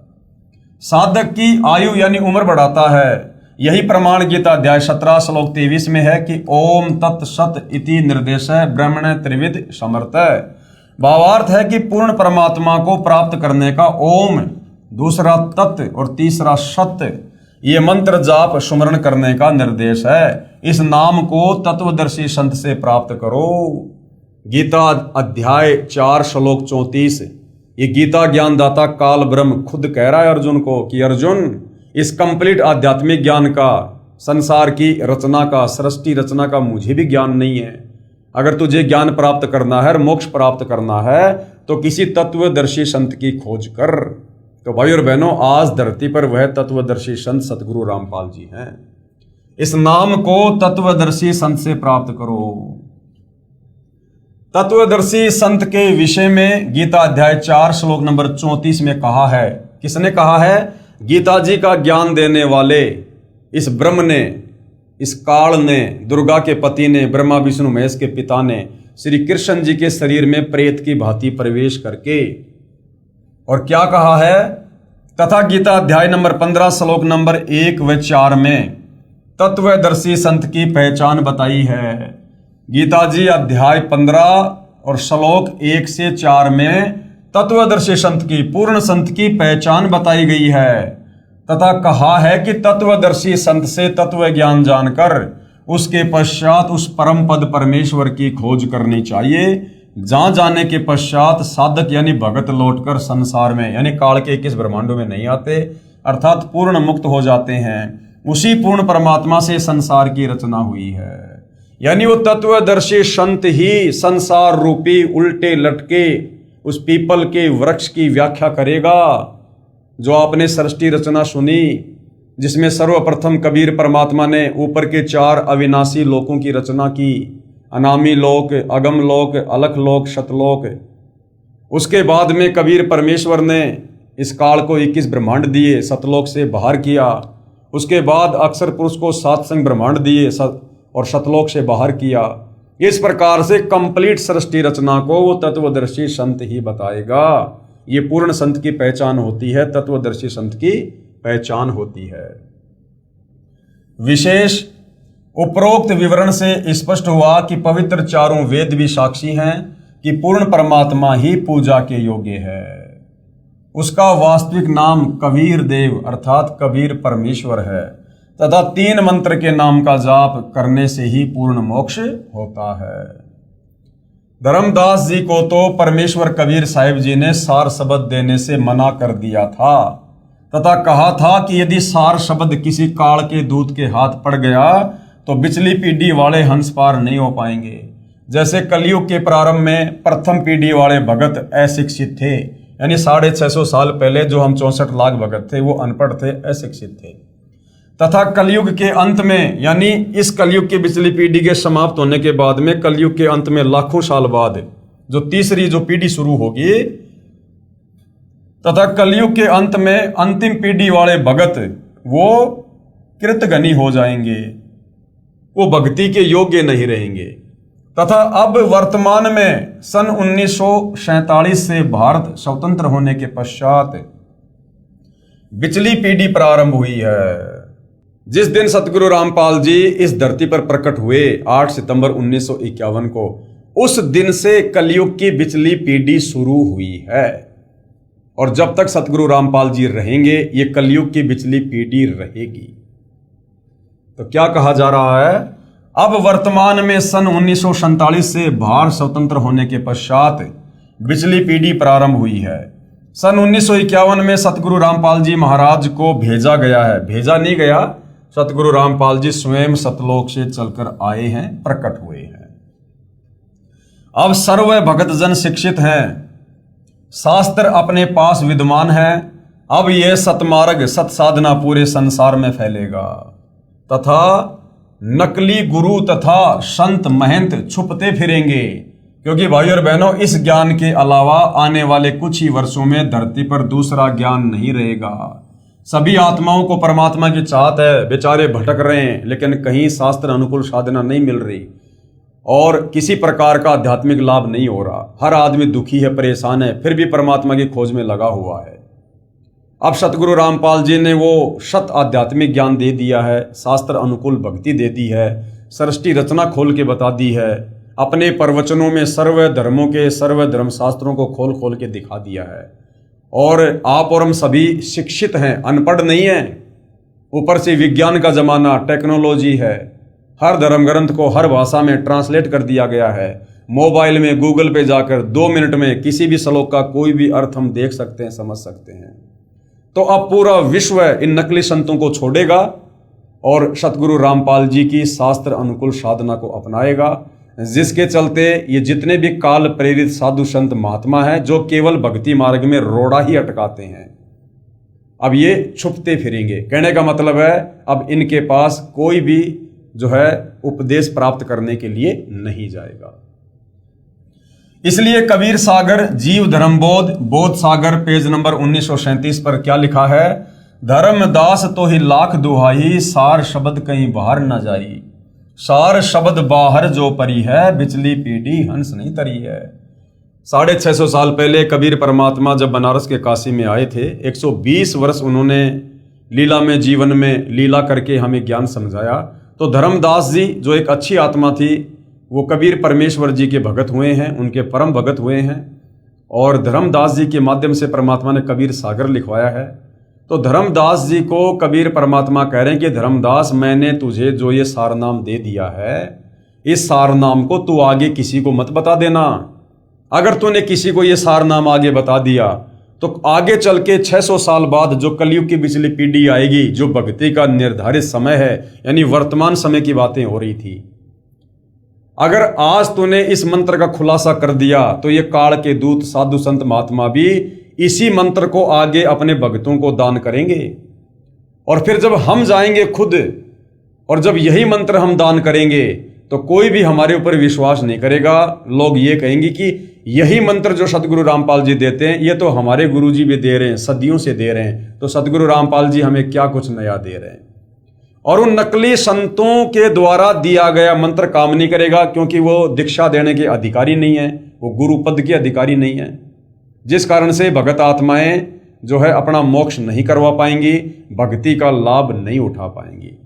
तो धर्मदास जी को परमात्मा ने कहा था कि धर्मदास तो है लाख दुहाई, और ये सार शब्द अर्थात सार नाम कहीं बाहर ना जाए, किसी को तू बता मत देना। सार शब्द बाहर जो पढ़ी, ये बिचली पीढ़ी हंस नहीं तरी। पुस्तक धनी धर्मदास जीवन दर्शन एवं वंश परिचय के पेज नंबर 46 पर लिखा है कि 11वीं पीढ़ी को, यानी धर्मदास जी की वंशावली में जो 11वीं पीढ़ी थी, 11वीं पीढ़ी को गद्दी नहीं मिली। जिस महंत जी का नाम धीरज नाम साहिब कवर्धा में रहता था, उसके बाद 12वां महंत उग्र नाम साहिब ने दामा खेड़ा में गद्दी की स्थापना की तथा स्वयं ही महंत बन बैठा। इससे पहले दामा खेड़ा में गद्दी नहीं थी। इससे स्पष्ट है कि पूरे विश्व में सतगुरु रामपाल जी महाराज के अतिरिक्त वास्तविक भक्ति मार्ग नहीं है। सतगुरु रामपाल जी महाराज अपने प्रवचनों में बार बार कहते हैं कि सर्व प्रभु प्रेमी श्रद्धालुओं से प्रार्थना है कि मुझे प्रभु का भेजा हुआ दास जानकर अपना कल्याण करवाओ। बिल्कुल सतगुरु रामपाल जी बार बार कहते हैं कि भाई मुझे तो परमात्मा का भेजा हुआ दास मानकर मेरे से उपदेश ले लो और अपनी आत्मा का कल्याण करवाओ। क्योंकि सतगुरु रामपाल जी की मजबूरी है सीधा सीधा कहना कि भाई मैं ही कबीर परमात्मा हूं और सतलोक से चलकर तुम्हारी गलती को माफ करके तुम्हें भक्ति देकर वापस सतलोक ले चलने के लिए आया हूं। तो कोई भी व्यक्ति उनकी इस बात पर यकीन नहीं करेगा, क्योंकि हमें भक्ति और भगवान की परिभाषा का ही नहीं पता, हमें पूर्ण संत की पहचान का ही नहीं पता, हम सृष्टि रचना से ही अपरिचित हैं। इसलिए सतगुरु रामपाल जी स्वयं कबीर परमेश्वर होते हुए अपने आप को छुपाकर कबीर जी का दास बताकर ये ज्ञान आप और हम तक पहुंचाने का प्रयास कर रहे हैं। और जिन जिन आत्माओं को ये ज्ञान आगे चलकर समझ में आने लग जाता है, उन आत्माओं को सतगुरु रामपाल जी में कोई कबीर जी का दास नहीं बल्कि स्वयं कबीर ही नजर आता है। ये संसार समझदा नाही कहंदा शाम दोपहरे नू, गरीब दास ये वक्त जाते रोग इस पैरे नू। यदि एक बार ये समय हाथ से निकल गया, सतगुरु रामपाल जी इस धरती से वापस सतलोक चले गए, उसके बाद हाथ मसलते रह जाओगे, उसके बाद आत्म कल्याण नहीं है। तो उनके रहते सहते उनसे नाम उपदेश लेकर भाई अपनी जो है आत्मा का कल्याण करवाना चाहिए। 12वां पंथ किसका? आदरणीय गरीबदास जी का 12वें पंथ यानी गरीबदास पंथ 12वां पंथ लिखा है कबीर सागर कबीर चरित्र बोध पेज नंबर 1870 पर। इसके विषय में कबीर सागर कबीर वाणी पेज नंबर 136-137 पर वाणी लिखी है कि अब आपको पता चलेगा कि सतगुरु रामपाल जी कौन है वर्तमान में, स्वयं कबीर जी हैं या कबीर जी के द्वारा भेजे गए दास हैं।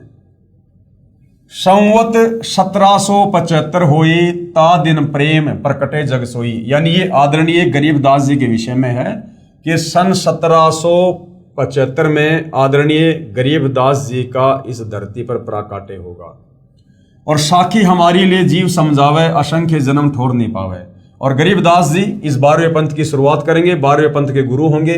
वो कबीर जी की वाणियों को आधार बनाकर ही ज्ञान समझाएंगे, परंतु गरीबदास जी के 12वें पंथ में नाम उपदेश प्राप्त करके कोई भी आत्मा सतलोक नहीं जा पाएगी। 12वें पंथ प्रकट है वाणी शब्द हमारे की निर्णय ठानी, अस्थिर घर का मर्म न पावे ये 12 पंथ हम ही को ध्यावे। यानी भक्ति तो कबीर जी की करेंगे, परंतु complete way of worship, complete भक्ति की विधि 12वें पंथ में ना होने के कारण 12वें पंथ के भगत भी, साधक भी सतलोक नहीं जा पाएंगे। फिर क्या होगा? 12वें पंथ हम ही चल आवे। कबीर परमेश्वर जी ने 650 साल पहले धर्मदास जी को कह दिया था, कबीर सागर में लिखवा दिया था कि धर्मदास, जब गरीबदास जी का 12वां पंथ चल चुका होगा, उसके बाद उस 12वें पंथ में फिर आगे चलकर हम ही कौन?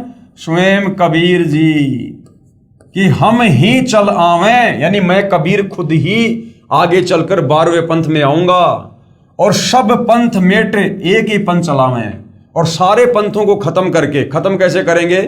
तलवार से नहीं, लड़ाई झगड़ा करके नहीं, अपना तत्व ज्ञान देकर उन 12 पंथों के अज्ञान को नष्ट कर देंगे और फिर एक नया पंथ चलाएंगे, 13वां कबीर पंथ। तो सन 1994 में सतगुरु रामपाल जी ने नया यथार्थ 13वां कबीर पंथ शुरू किया। उससे पहले 17 फरवरी 1988 को आदरणीय राम देवानंद जी को अपना मुंह बोला गुरु बनाकर गरीबदास के 12वें पंथ में प्रवेश किया, क्योंकि आदरणीय राम देवानंद जी गरीबदास जी के 12वें पंथ के अंतिम संत थे, अंतिम गुरु थे। तो 12वें पंथ में सतगुरु रामपाल जी ने स्वयं प्रवेश किया और उसके बाद सन 1994 में नाम दीक्षा देना शुरू करके नया यथार्थ 13वां कबीर पंथ शुरू किया। तो ये किसने शुरू करना था? कबीर ने या कबीर के दास ने? 12वें पंथ हम ही चल आवे। कबीर जी ने कहा था मैं खुद ही चल के आऊंगा भाई। तो भाई और बहनों, अब आप विचार कर सकते हो कि सतगुरु रामपाल जी स्वयं कबीर हैं या कबीर जी के द्वारा भेजे गए कोई परम ज्ञानी संत है। धर्मदास मेरी लाख दुहाई, सार शब्द बाहर ना जाई, सार शब्द बाहर जो पर ही, बिचली पीढ़ी हंस नहीं तरही। 33 अरब ज्ञान हम भाक्या, सार शब्द गुप्त ही राख्या। कबीर परमेश्वर ने कहा, धर्मदास मैं युगों युगों से, सदियों से यहाँ पर सतलोक से चलकर आता हूँ, ज्ञान समझाता हूँ। सतयुग में आया, त्रेता में आया, द्वापर में आया और मैंने 33 अरब वाणियां बोली हैं, यानी इतना ज्ञान मैंने यहाँ पर बोल दिया जीवों को समझाने के लिए। परंतु वो जो सार शब्द है, जो मुक्ति का मंत्र है, उसको मैंने अभी तक गुप्त ही रखा है। मूल ज्ञान तब तक छुपाई, जब लग 12 पंथ ना मिट जाई। उस सार नाम को, उस सार शब्द को उस समय तक छुपा के रखना है जब तक ये 12 पंथ जो काल के द्वारा चलाए गए थे, जब तक ये 12 पंथ समाप्त ना हो जाएं। तो भाई और बहनों, अब ये सारे पंथ समाप्त हो चुके हैं। सतगुरु रामपाल जी के तत्व ज्ञान ने इन सब की मिट्टी पलीत कर दी है। ये जबरदस्ती जो है इन गद्दियों पर बैठे हुए हैं और ये ज़्यादा समय चलने वाला काम नहीं है। 2030 या 32 तक ये पूरी तरह से बिल्कुल सफाया हो जाएगा इन काल के दूतों का और इन काल के पंथों का। यहां पर साहिब कबीर जी अपने शिष्य धर्मदास जी को समझाते हैं कि संवत 1775 में मेरे ज्ञान का प्रचार होगा, जो 12वां पंथ होगा। 12वें पंथ में हमारी वाणी प्रकट होगी, लेकिन सही भक्ति मार्ग नहीं होगा। फिर क्या होगा? फिर 12वें पंथ में हम ही चलकर आएंगे, यानी हम कबीर स्वयं ही चलकर आएंगे। 650 साल पहले कबीर जी ने धर्मदास जी को कह दिया था। तो भाई कबीर परमात्मा है और परमात्मा का वचन कभी झूठा नहीं हो सकता। और सभी पंथ मिटाकर केवल एक पंथ चलाएंगे। लेकिन धर्मदास, तुझे लाख सौगंध है कि ये सार शब्द किसी कुपात्र को मत दे देना, नहीं तो बिचली पीढ़ी के हंस यानी भगत पार नहीं हो सकेंगे। इसलिए जब तक 12 पंथ मिटाकर एक पंथ नहीं चलेगा, तब तक मैं ये मूल ज्ञान छिपा के रखूंगा। संत गरीबदास जी महाराज की वाणी में नाम का महत्व। नाम अभय पद ऊंचा, संतो नाम अभय पद ऊंचा, राम दुहाई साच कह तू सतगुरु से पूछा। कहे कबीर पुरुष बरियाम, गरीबदास एक नौका नाम। जिस प्रकार समुद्र से नौका पार करती है, उसी प्रकार इस काल के समुद्र से, भवसागर से हमें नाम रूपी नौका ही, जो सतगुरु से उपदेश प्राप्त करके लेंगे, उसी से हम पार होंगे, यानी मोक्ष होगा। नाम निरंजन नीका, संतो नाम निरंजन नीका, तीर्थ व्रत थोतरे लागे, जब तब संजम फीका।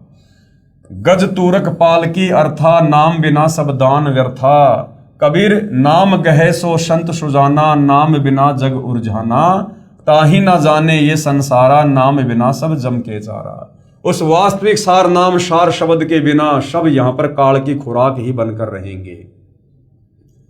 संत नानक जी की वाणी में नाम का महत्व। नानक नाम चढ़दी कला, तेरे भाणे सरबत दा भला। नानक दुखिया सब संसार, सुखिया सोए नाम आधार। जाप ताप ज्ञान सब ध्यान, सठ शास्त्र सिमृत व्याख्यान। जोग अभ्यास कर्म धर्म सब क्रिया, सकल त्यागवण मध्य फ्रिया। अनेक प्रकार किए बहु यतना, दान पुण्य होमे बहु रत्ना। शीश कटाए होमे कर राती, व्रत नेम करे बहु भांति। नहीं तुल्य राम नाम विचार, नानक गुरुमुख नाम जपिए एक बार। परम पूज्य कबीर साहेब कबीर देव की अमृतवाणी में नाम की महिमा। संतो शब्दई शब्द बखाना।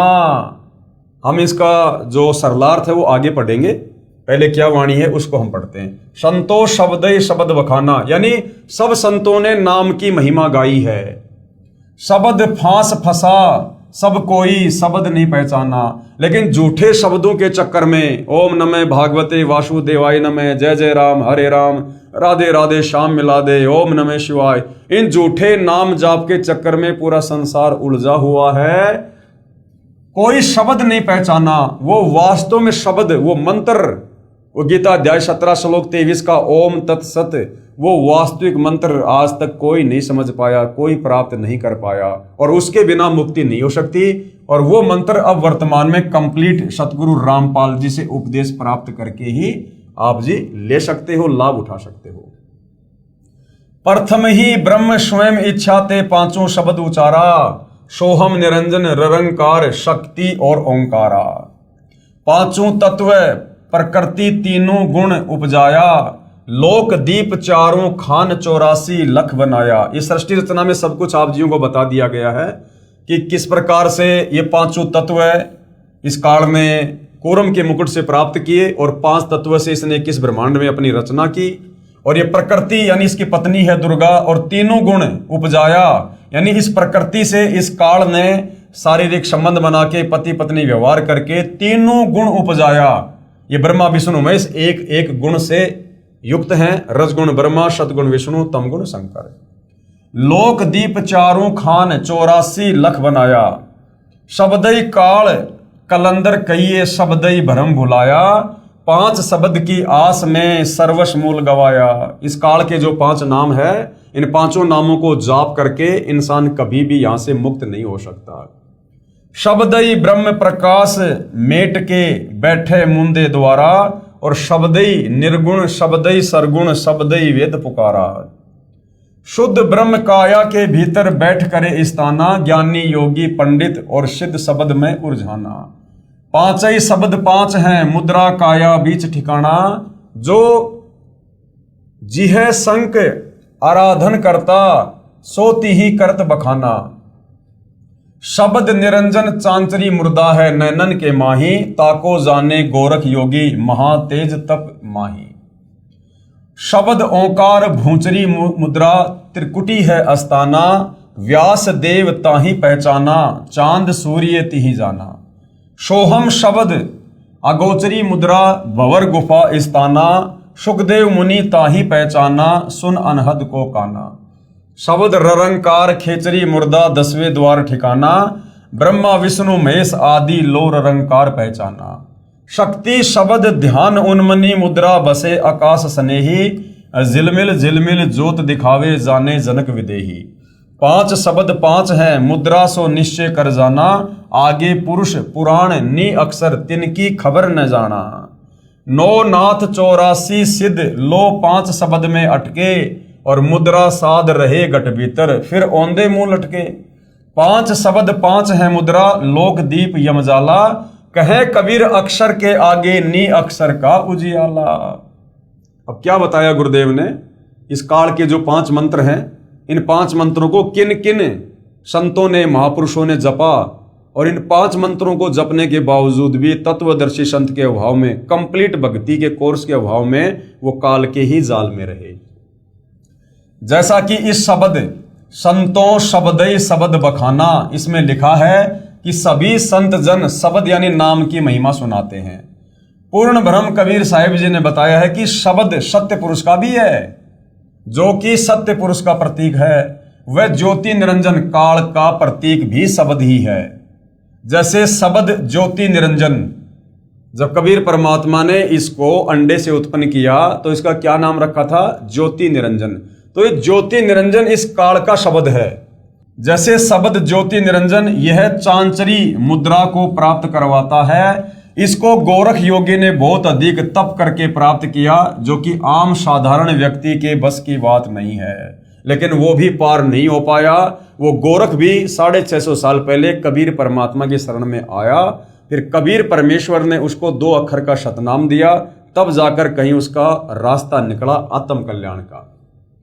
और फिर गोरखनाथ काल तक ही साधना करके सिद्ध बन गए, मुक्त नहीं हो पाए।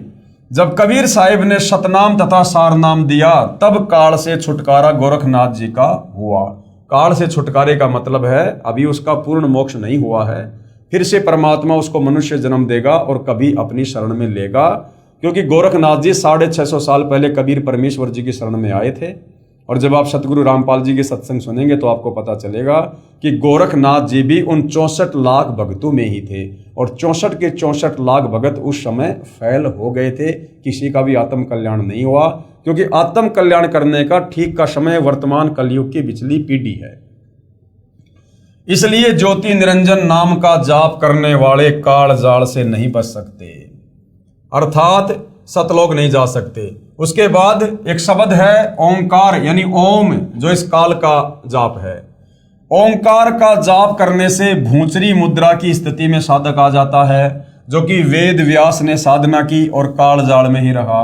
उसके बाद में ये जो अकेला सोहम नाम है, इसको जाप करने से भी मुक्ति नहीं है। सोहम नाम के जाप से अगोचरी मुद्रा की स्थिति हो जाती है और काल के लोक में बनी भंवर गुफा में पहुंच जाते हैं, जिसकी साधना सुखदेव ऋषि ने की और केवल श्री विष्णु जी के लोक में बने स्वर्ग तक पहुंचा। उसके बाद में दूसरा शब्द है ररंकार। ये खैचरी मुद्रा 10वें द्वार सुषमणा तक पहुंच जाते हैं। ब्रह्मा विष्णु महेश तीनों ने ररंकार को ही सत्य मानकर काल के जाल में उलझे रहे। उसके बाद में है शक्ति, यानी श्रीयम, ये दुर्गा जी का मंत्र है। श्रीयम शब्द ये उन्मनी मुद्रा को प्राप्त करवा देता है, जिसको राजा जनक ने प्राप्त किया, परंतु मुक्ति नहीं हुई। कई संतों ने 5 नामों में शक्ति की जगह सत्य नाम जोड़ दिया है, जो कि सत्य नाम कोई जाप नहीं है। सतनाम कोई जाप नहीं है। सतनाम तो उस वास्तविक सच्चे नाम की ओर संकेत करता है कि भैया वो सच्चा नाम किसी पूर्ण संत से प्राप्त करके और अपनी आत्मा का कल्याण कराओ। ये सतनाम ये तो सच्चे नाम की तरफ इशारा करता है। जैसे सतलोक को सचखंड भी कहते हैं, ऐसे ही सत्य नाम वह सच्चा नाम है। केवल सतनाम जाप करने का नहीं है। इन 5 शब्दों की साधना करने वाले 9 नाथ तथा 84 सिद्ध भी इन्हीं तक सीमित रहे, यानी काल तक सीमित रहे, मोक्ष नहीं हुआ। तथा शरीर में यानी घट में ही धुन सुनकर आनंद लेते रहे, यानी काल इनको फंसा के रखता है इन 5 मंत्रों के जाप करवाकर। वास्तविक सतलोक स्थान तो शरीर यानी पिंड से, ब्रह्मांड से पार है। इसलिए फिर माता के गर्भ में आए उल्टे लटके, अर्थात जन्म मृत्यु का कष्ट समाप्त नहीं हुआ। जो भी उपलब्धि शरीर में होगी वह तो काल ब्रह्म तक की ही है, क्योंकि पूर्ण परमात्मा का निज स्थान सतलोक तथा उसी के शरीर का प्रकाश तो परब्रह्म आदि से भी अधिक तथा बहुत आगे दूर है। उसके लिए तो पूर्ण संत ही पूरी साधना बताएगा, जो 5 नामों शब्दों से भिन्न है। इस काल के 5 नामों से भिन्न है, उन शब्दों से हमारी मुक्ति होगी, जो शब्द आपको पूर्ण संत ही बताएगा, तत्वदर्शी संत ही बताएगा। तो भाई और बहनों, इन 5 नामों के अतिरिक्त जो वास्तविक 7 नाम हैं, जो प्रथम दीक्षा में सतगुरु रामपाल जी देते हैं, इनके अलावा संसार में और किसी के पास नहीं है। संतो सतगुरु मोहे भावे, जो नैनन अलख लखावे, ढोलत डिगे ना बोलत बिसरे, सत उपदेश दरड़ावे, आंख ना मुंदे कान ना रुंदे, ना अनहद उर्जावे। जैसे बहुत सारे पंथ हैं, राधा स्वामी पंथ है, इनमें 2-2, 2.5 घंटे भक्तों को बैठा दिया जाता है। आंख बंद कर लो, कान बंद कर लो, अंदर वो धुन सुनो। तो कबीर परमात्मा कहते हैं मुझे वो सतगुरु अच्छा नहीं लगता, मुझे तो वो सतगुरु अच्छा लगता है, वो मेरे मन भाता है जो आंख ना मूंदे, कान ना रुंदे, ना अनहद उर्झावे, और प्राण पुंज क्रियाओं से न्यारा सहज समाधि बतावे। तो सतगुरु रामपाल जी का भक्ति मार्ग सहज मार्ग है। नाम खाते नाम पीते नाम सोते जागवे, और नाम उठत नाम बैठत नाम सेती लागवे। सतगुरु रामपाल जी हमें जो दीक्षा देंगे, हम उस भक्ति को खाते पीते चलते फिरते सोते सोते काम धंधा करते करते भी आसानी से कर सकते हैं। कोई विशेष आडंबर करने की आवश्यकता नहीं है। घट रामायण के रचयिता आदरणीय तुलसीदास साहिब जी हाथरस वाले स्वयं कहते हैं कि घट रामायण प्रथम भाग पेज नंबर 27, जो 5 नाम राधा स्वामी पंथ में या धन धन सतगुरु पंथ में दिए जाते हैं, उन 5 नामों के विषय में जो काल के नाम हैं जिनसे मुक्ति नहीं हो सकती है, उनके विषय में घट रामायण के रचयिता आदरणीय तुलसीदास जी हाथरस वाले इन्होंने क्या कहा है। 5 नाम काल के जानो, तब दानी मन शंका आनो, सुरती नृति ले लोक सिंधाऊं, आदि नाम ले काल गिराऊं, सत्य नाम ले जीव उबारी, अस जाऊं पुरुष दरबारी। कबीर कोटि नाम संसार में, यानी दुनिया में करोड़ों नाम है, हर गुरु अपनी अपनी मनमुखी नाम देता है। किसी के पास चले जाओ, अपने नए नाम का आविष्कार करके तैयार बैठा है। कोटि नाम संसार में, इनसे मुक्ति ना हो, और सार नाम मुक्ति का दाता, वाको जाने ना कोई। परम संत के अलावा सार नाम को कोई नहीं जानता, जिस सार नाम से वास्तव में मुक्ति होगी। पूरा सतगुरु सोए कहावे, 2 अक्षर का भेद बतावे। यानी पूरा सतगुरु, सच्चा गुरु, पूर्ण संत कौन होगा? जो 2 अक्षर का भेद बतावे। 2 अक्षर कौन से? तत्, जो गीता अध्याय 17 श्लोक 23 में ओम तत्सत है ना, तो वो जो तत् है, उस तत् शब्द में 2 कौन से मंत्र छुपे हुए हैं, वो तत्वदर्शी संत ही बताएगा, पूर्ण संत ही बताएगा। कहते हैं वो होगा पूरा गुरु। पूरा सतगुरु सोए कहावे, 2 अक्षर का भेद बतावे, एक छुड़ावे एक लखावे, तो प्राणी निज घर को जावे। उसमें से एक मंत्र हमें इस काल के 21 ब्रह्मांडों से छुड़वाएगा, और दूसरा हमें अक्षर पुरुष के लोक तक लेकर जाएगा, तब ये प्राणी निज घर यानी सतलोक को जाएगा। श्री नानक जी की वाणी में 3 नाम का प्रमाण देख लो भाई और बहनों। जो पूरा गुरु होगा, तत्वदर्शी संत होगा, 3 बार में दीक्षा देगा। अब ये सभी महापुरुषों की वाणियों में, ग्रंथों में 3 नाम देने का प्रमाण है, लेकिन आज तक हमें कोई समझा नहीं पाया, कोई बता नहीं पाया। तो यहां पर अब आप जी पूर्ण संत की पहचान कर लीजिए इतने प्रमाण देखकर।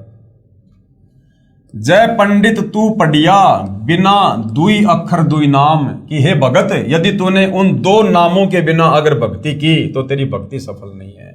जय पंडित तू पढ़िया, बिना 2 अक्षर 2 नामा, परोणत नामक एक लंगावे, जेकर सच समावा। वेद कतेव सिमृत सब संसत, इन पढ़ी मुक्ति न होई। यानी तत्वदर्शी संत के बिना चाहे 4 वेद पढ़ लो, मुसलमानों के 4 जो कतेब है, तोरा जबूर इंजिल कुरान शरीफ, चाहे वो पढ़ लो, चाहे और कितने नामों का सुमरण कर लो, इनके पढ़ने से मुक्ति नहीं होगी। एक अक्षर जो गुरुमुख जापे, तिसकी निर्मल होई। और वो एक मंत्र पूर्ण ब्रह्म परमेश्वर का सत्य, वो सार नाम लेकर जो जाप करेगा, उसकी मुक्ति होगी। भावार्थ, श्री नानक जी महाराज अपनी वाणी द्वारा समझाना चाहते हैं कि पूरा सतगुरु वही है जो 2 अक्षर के जाप के बारे में जानता है, यानी जो सतनाम के बारे में जानता है, जिनमें एक काल व माया के बंधन से छुड़वाता है, कौन सा? ओम। और दूसरा परमात्मा को दिखाता है, यानी वो तत्व। और तीसरा जो एक अक्षर है यानी सत्य, वो परमात्मा से मिलाता है। ये तीनों अक्षर मिलकर ये सार नाम बन जाता है। संत गरीबदास जी महाराज की अमृतवाणी में श्वास के नाम का जाप है, यानी जो सतनाम है, 2 अक्षर का नाम है, वो श्वास ऊं श्वास से जपा जाता है। तो गरीबदास जी महाराज जी की वाणी में उसका कहां और क्या प्रमाण है?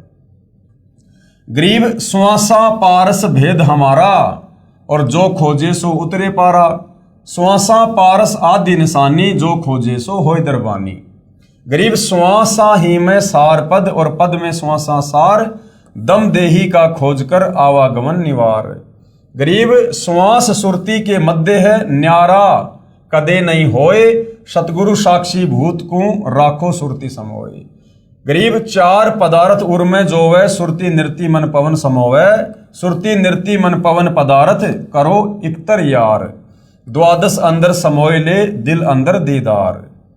कबीर कहता हूं कहीं जात हूं कहूं बजा कर ढोल, और श्वास जो खाली जात है, यानी सतनाम के जाप के बिना यदि आपकी श्वास व्यर्थ हो रही हैं, बर्बाद हो रही हैं, भाई 3 लोक का मोल इतना कीमती है वो सतनाम। उस सतनाम का एक मंत्र जो श्वास उस श्वास से जाप करते हैं उसकी इतनी कीमत है। ये जो 3 लोक हैं, स्वर्गलोक, पाताल लोक, पृथ्वी लोक, इन तीनों लोकों से भी ज्यादा कीमत उस सतनाम के एक बार श्वास श्वास से जाप करने की है। और ऐसा अनमोल मंत्र भाइयों और बहनों वर्तमान में सतगुरु रामपाल जी ही दान कर रहे हैं। कबीर माला श्वास श्वास की फेरेंगे निजदास, यानी जो सतनाम का लगातार जाप करेगा 84 भरमे नहीं, इस काल के 21 ब्रह्मांड में लग 84 योनियों में नहीं भरमेगा। और कटे कर्म की फांस, काल ने हमें जो कर्म बंधनों में बांध रखा है, ये हमारी जो कर्म की फांस है ये सतनाम के जाप से कट जाएगी और हम यहाँ से मुक्त होकर सतलोक जा पाएंगे। श्री नानक देव जी की वाणी में प्रमाण, चहूं का संग चहूं की मीत, जामे चार हटावे नित, मन पवन को राखे बंद, लह त्रिकुटी त्रिवेणी संध, अखंड मंडल में सुन समाना, मन पवन सचखंड टिकाना। पूर्ण सतगुरु वही है जो 3 बार में नाम दे और श्वास की क्रिया के साथ सुमरण का तरीका बताए, तभी जीव का मोक्ष संभव है। जैसे परमात्मा सत्य है, ठीक उसी प्रकार परमात्मा का साक्षात्कार व मोक्ष प्राप्त करने का तरीका भी आदि अनादि व सत्य है, जो कभी नहीं बदलता। गरीबदास जी महाराज अपनी वाणी में क्या कहते हैं, भक्ति बीज पलटे नहीं, युग चाही असंख्य, साई सिर पर राखियो 84 नहीं संख, गीसा आए एको देश से उतरे एको घाट, समझों का मार्ग एक है और मूर्ख 12 बाट। कबीर भक्ति बीज पलटे नहीं, आन पड़े बहुझोल, जय कंचन बिष्टा पड़े घटे न ताका मोल। क्या कह रहे हैं गुरुदेव, बहुत से महापुरुष सच्चे नामों के बारे में नहीं जानते, वे मनमुखी नाम देते हैं जिससे न सुख होता है और न ही मुक्ति होती है। कोई कहता है तप हवन यज्ञ आदि करो, वे कुछ महापुरुष आंख कान और मुंह बंद करके अंदर ध्यान लगाने की बात कहते हैं, जो कि यह उनकी मनमुखी साधना है, शास्त्रों के विरुद्ध है। गीता अध्याय 16 श्लोक नंबर 23 के अनुसार ये शास्त्र विधि को त्याग कर किया जाने वाला मनमाना आचरण है, जिससे ना कोई सुख होता, ना कोई सिद्धि होती और ना मुक्ति होती। जबकि कबीर साहिब, संत गरीबदास जी महाराज, श्री नानक देव जी आदि परम संतों ने सारी क्रियाओं को मना करके केवल एक नाम जाप करने को ही कहा है। एक नास्त्रदमस नामक भविष्य वक्ता था, जिसकी सर्व भविष्यवाणियां सत्य हो रही हैं, जो लगभग 400 वर्ष पहले लिखी व बोली गई थी। उसने कहा है कि सन 2006 में एक हिंदू संत प्रकट होगा, अर्थात सन 2006 में भाइयों और बहनों करोथा कांड हुआ, जिससे सतगुरु रामपाल जी विशेषकर आध्यात्मिक क्षेत्र में चर्चा में आए, अर्थात संसार में उसकी चर्चा होगी। वह संत न तो मुसलमान होगा, न वह ईसाई होगा, वह केवल हिंदू ही होगा। उस द्वारा बताया गया भक्ति मार्ग सर्व से भिन्न, यानी उसका ज्ञान तत्व ज्ञान शास्त्र अनुकूल होगा, सभी संत महात्माओं के मतलब विपरीत होगा सत्य। लेकिन वर्तमान में जो साधु संत महात्मा शास्त्रों के विरुद्ध ज्ञान दे रहे हैं, उनके अज्ञान के विरुद्ध होगा, तथा तथ्यों पर आधारित होगा, यानी शास्त्रों पर आधारित ज्ञान होगा, मनमुखी नहीं होगा। उसको ज्ञान में कोई पराजित नहीं कर सकेगा। सन 2006 में उस संत की आयु 50 व 60 वर्ष के बीच होगी। सतगुरु रामपाल जी महाराज का लेखक ने यहाँ पर जन्म लिखा है, लेकिन हमारी दृष्टि में यहाँ पर सतगुरु रामपाल जी महाराज का प्राकाट्य 8 सितंबर सन 1951 को हुआ। जुलाई सन 2006 में सतगुरु रामपाल जी की जो सांसारिक लीला में आयु है वो ठीक 55 वर्ष की बनती है, जो भविष्यवाणी अनुसार सही है। यानी नास्त्रदमस ने जो भविष्यवाणी एक हिंदू संत को लेकर की है, वो शब्दा शब्द सतगुरु रामपाल जी पर ही सटीक बैठती है, खरी उतरती है और किसी धर्म गुरु पर नहीं उतरती है। उस हिंदू संत द्वारा बताए गए ज्ञान को पूरा संसार स्वीकार करेगा, धीरे धीरे कर भी रहा है, 2030 तक पूरा संसार स्वीकार कर लेगा। उस हिंदू संत की अध्यक्षता में सर्व संसार में भारतवर्ष का शासन होगा तथा उस संत की आज्ञा से सर्व कार्य होंगे।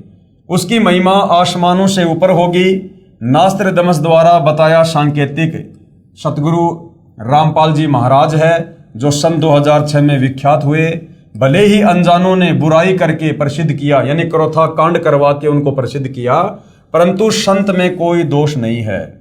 उपरोक्त लक्षण जो बताए हैं ये सभी तत्वदर्शी सतगुरु रामपाल जी महाराज में विद्यमान है। तो भाई और बहनों, आज का हमारा जो टॉपिक था पवित्र पुस्तक ज्ञान गंगा को लेकर, वो था पूर्ण संत की पहचान।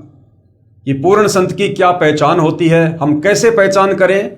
लाखों की संख्या में संत महात्मा मंडलेश्वर आचार्य शंकराचार्य बैठे हैं, सब अपने आप को और अपने ज्ञान को सर्वश्रेष्ठ बता रहे हैं कि मुक्ति का मार्ग केवल हमारे पास ही है, और मनमुखी साधना देते हैं, शास्त्रों के विरुद्ध ज्ञान बताते हैं, उनकी साधना से किसी प्रकार के कोई कर्म नहीं करते। तो पूर्ण संत की पहचान हमारे शास्त्रों में है। हिंदू धर्म के 4 वेद गीता जी में, मुसलमान धर्म की बाइबल में, ईसाइयों की कुरान शरीफ में, तौरेत में, जबूर में, और सिखों के गुरु ग्रंथ साहिब में। और आज आपको सर्व मुख्य धर्म ग्रंथों से दिखा दिया गया है, प्रमाणित कर दिया गया है कि पूर्ण संत के क्या लक्षण है, क्या पहचान है। और ये पहचान जो आपको इन धर्मशास्त्रों से प्रमाणित करके दिखाई है, बताई है, आज वर्तमान में मात्र सतगुरु रामपाल जी पर ही खरी उतरती हैं। तो भाई और बहनों, अब पूर्ण संत की पहचान करने में कोई देरी नहीं होनी चाहिए। आप और हम 184 योनियों के पशु पक्षी नहीं हैं जो हम चिंतन मनन नहीं कर सकते या हम समझ नहीं सकते। सर्व धर्मशास्त्र आप जियों के सामने रूबरू कर दिए गए हैं। आगे भी इस पवित्र पुस्तक ज्ञान गंगा से आपको बहुत कुछ भक्ति और परम संत के विषय में बताया जाएगा, समझाया जाएगा। यदि आपको ज्ञान धीरे धीरे समझ में आ रहा है तो आप जी पुस्तक के अलावा यूट्यूब पर जाकर सतगुरु रामपाल जी के सत्संग भी सुनिए, सृष्टि रचना को बार बार सुनिए, और सर्व धर्मशास्त्रों से प्रमाणित करके जो प्रवचन उन्होंने किए हैं आप उनको भी यूट्यूब पर सुन सकते हैं। और अति शीघ्र सतगुरु रामपाल जी से उपदेश प्राप्त करके अपनी आत्मा के कल्याण हेतु आगे बढ़िए। अन्यथा भाई और बहनों, यदि एक बार ये मनुष्य शरीर छूट गया, उसके बाद हमें ये काल 184 योनियों में डाल देगा। उसके बाद ना हम भक्ति करने के योग्य होंगे और ना हमें कोई भक्ति करवाने के लिए होगा। तो भाई और बहनों, तत्वदर्शी संत की शरण में आकर मर्यादा में रहकर भक्ति करने से यदि हमारी उम्र भी कम है या हमारी अकाल मृत्यु होनी लिखी है भाग्य में, तो जगत गुरु तत्वदर्शी सतगुरु रामपाल जी उस उम्र को भी एक्सटेंड कर देंगे, हमारी आयु को बढ़ा देंगे, क्योंकि स्वयं परमात्मा धरती पर प्रकट हैं, मानव रूप में, मानव चोले में। इनकी पहचान इनके सत्संग, इनके ज्ञान को सुन और समझ कर ही होगी। तो भाई और बहनों, हम तो निवेदन कर सकते हैं, प्रार्थना कर सकते हैं। बाकी आप भाई बहनों की खिदमत में, आपकी सेवा में रोजाना एक नया वीडियो लेकर पवित्र पुस्तक ज्ञान गंगा के ऊपर हाजिर हो रहे हैं। आगे आप ज्ञान समझेंगे या नहीं समझेंगे, ये आपके अपने भाग्य के ऊपर निर्भर है, आपके संस्कारों पर निर्भर है। तो परम संत सतगुरु रामपाल जी से प्रार्थना करते रहिए, उनसे सद्बुद्धि की भिक्षा मांगते रहिए और उनके इस अमृत ज्ञान को लगातार सुनते रहिए। उनके आशीर्वाद से ये ज्ञान एक दिन अवश्य समझ में आएगा और उपदेश लेकर अपनी आत्मा का कल्याण करवाइए। तो भाई और बहनों, आज के इस एपिसोड में केवल इतना ही। कल परमेश्वर की सेवा में फिर हाजिर होंगे। तब तक गुरुदेव भगवान हम सबको आज्ञा दे, आशीर्वाद दे, सद्बुद्धि दे, हमारा मार्गदर्शन करे। बंदी छोड़ सतगुरु रामपाल जी परमेश्वर जी की जय हो।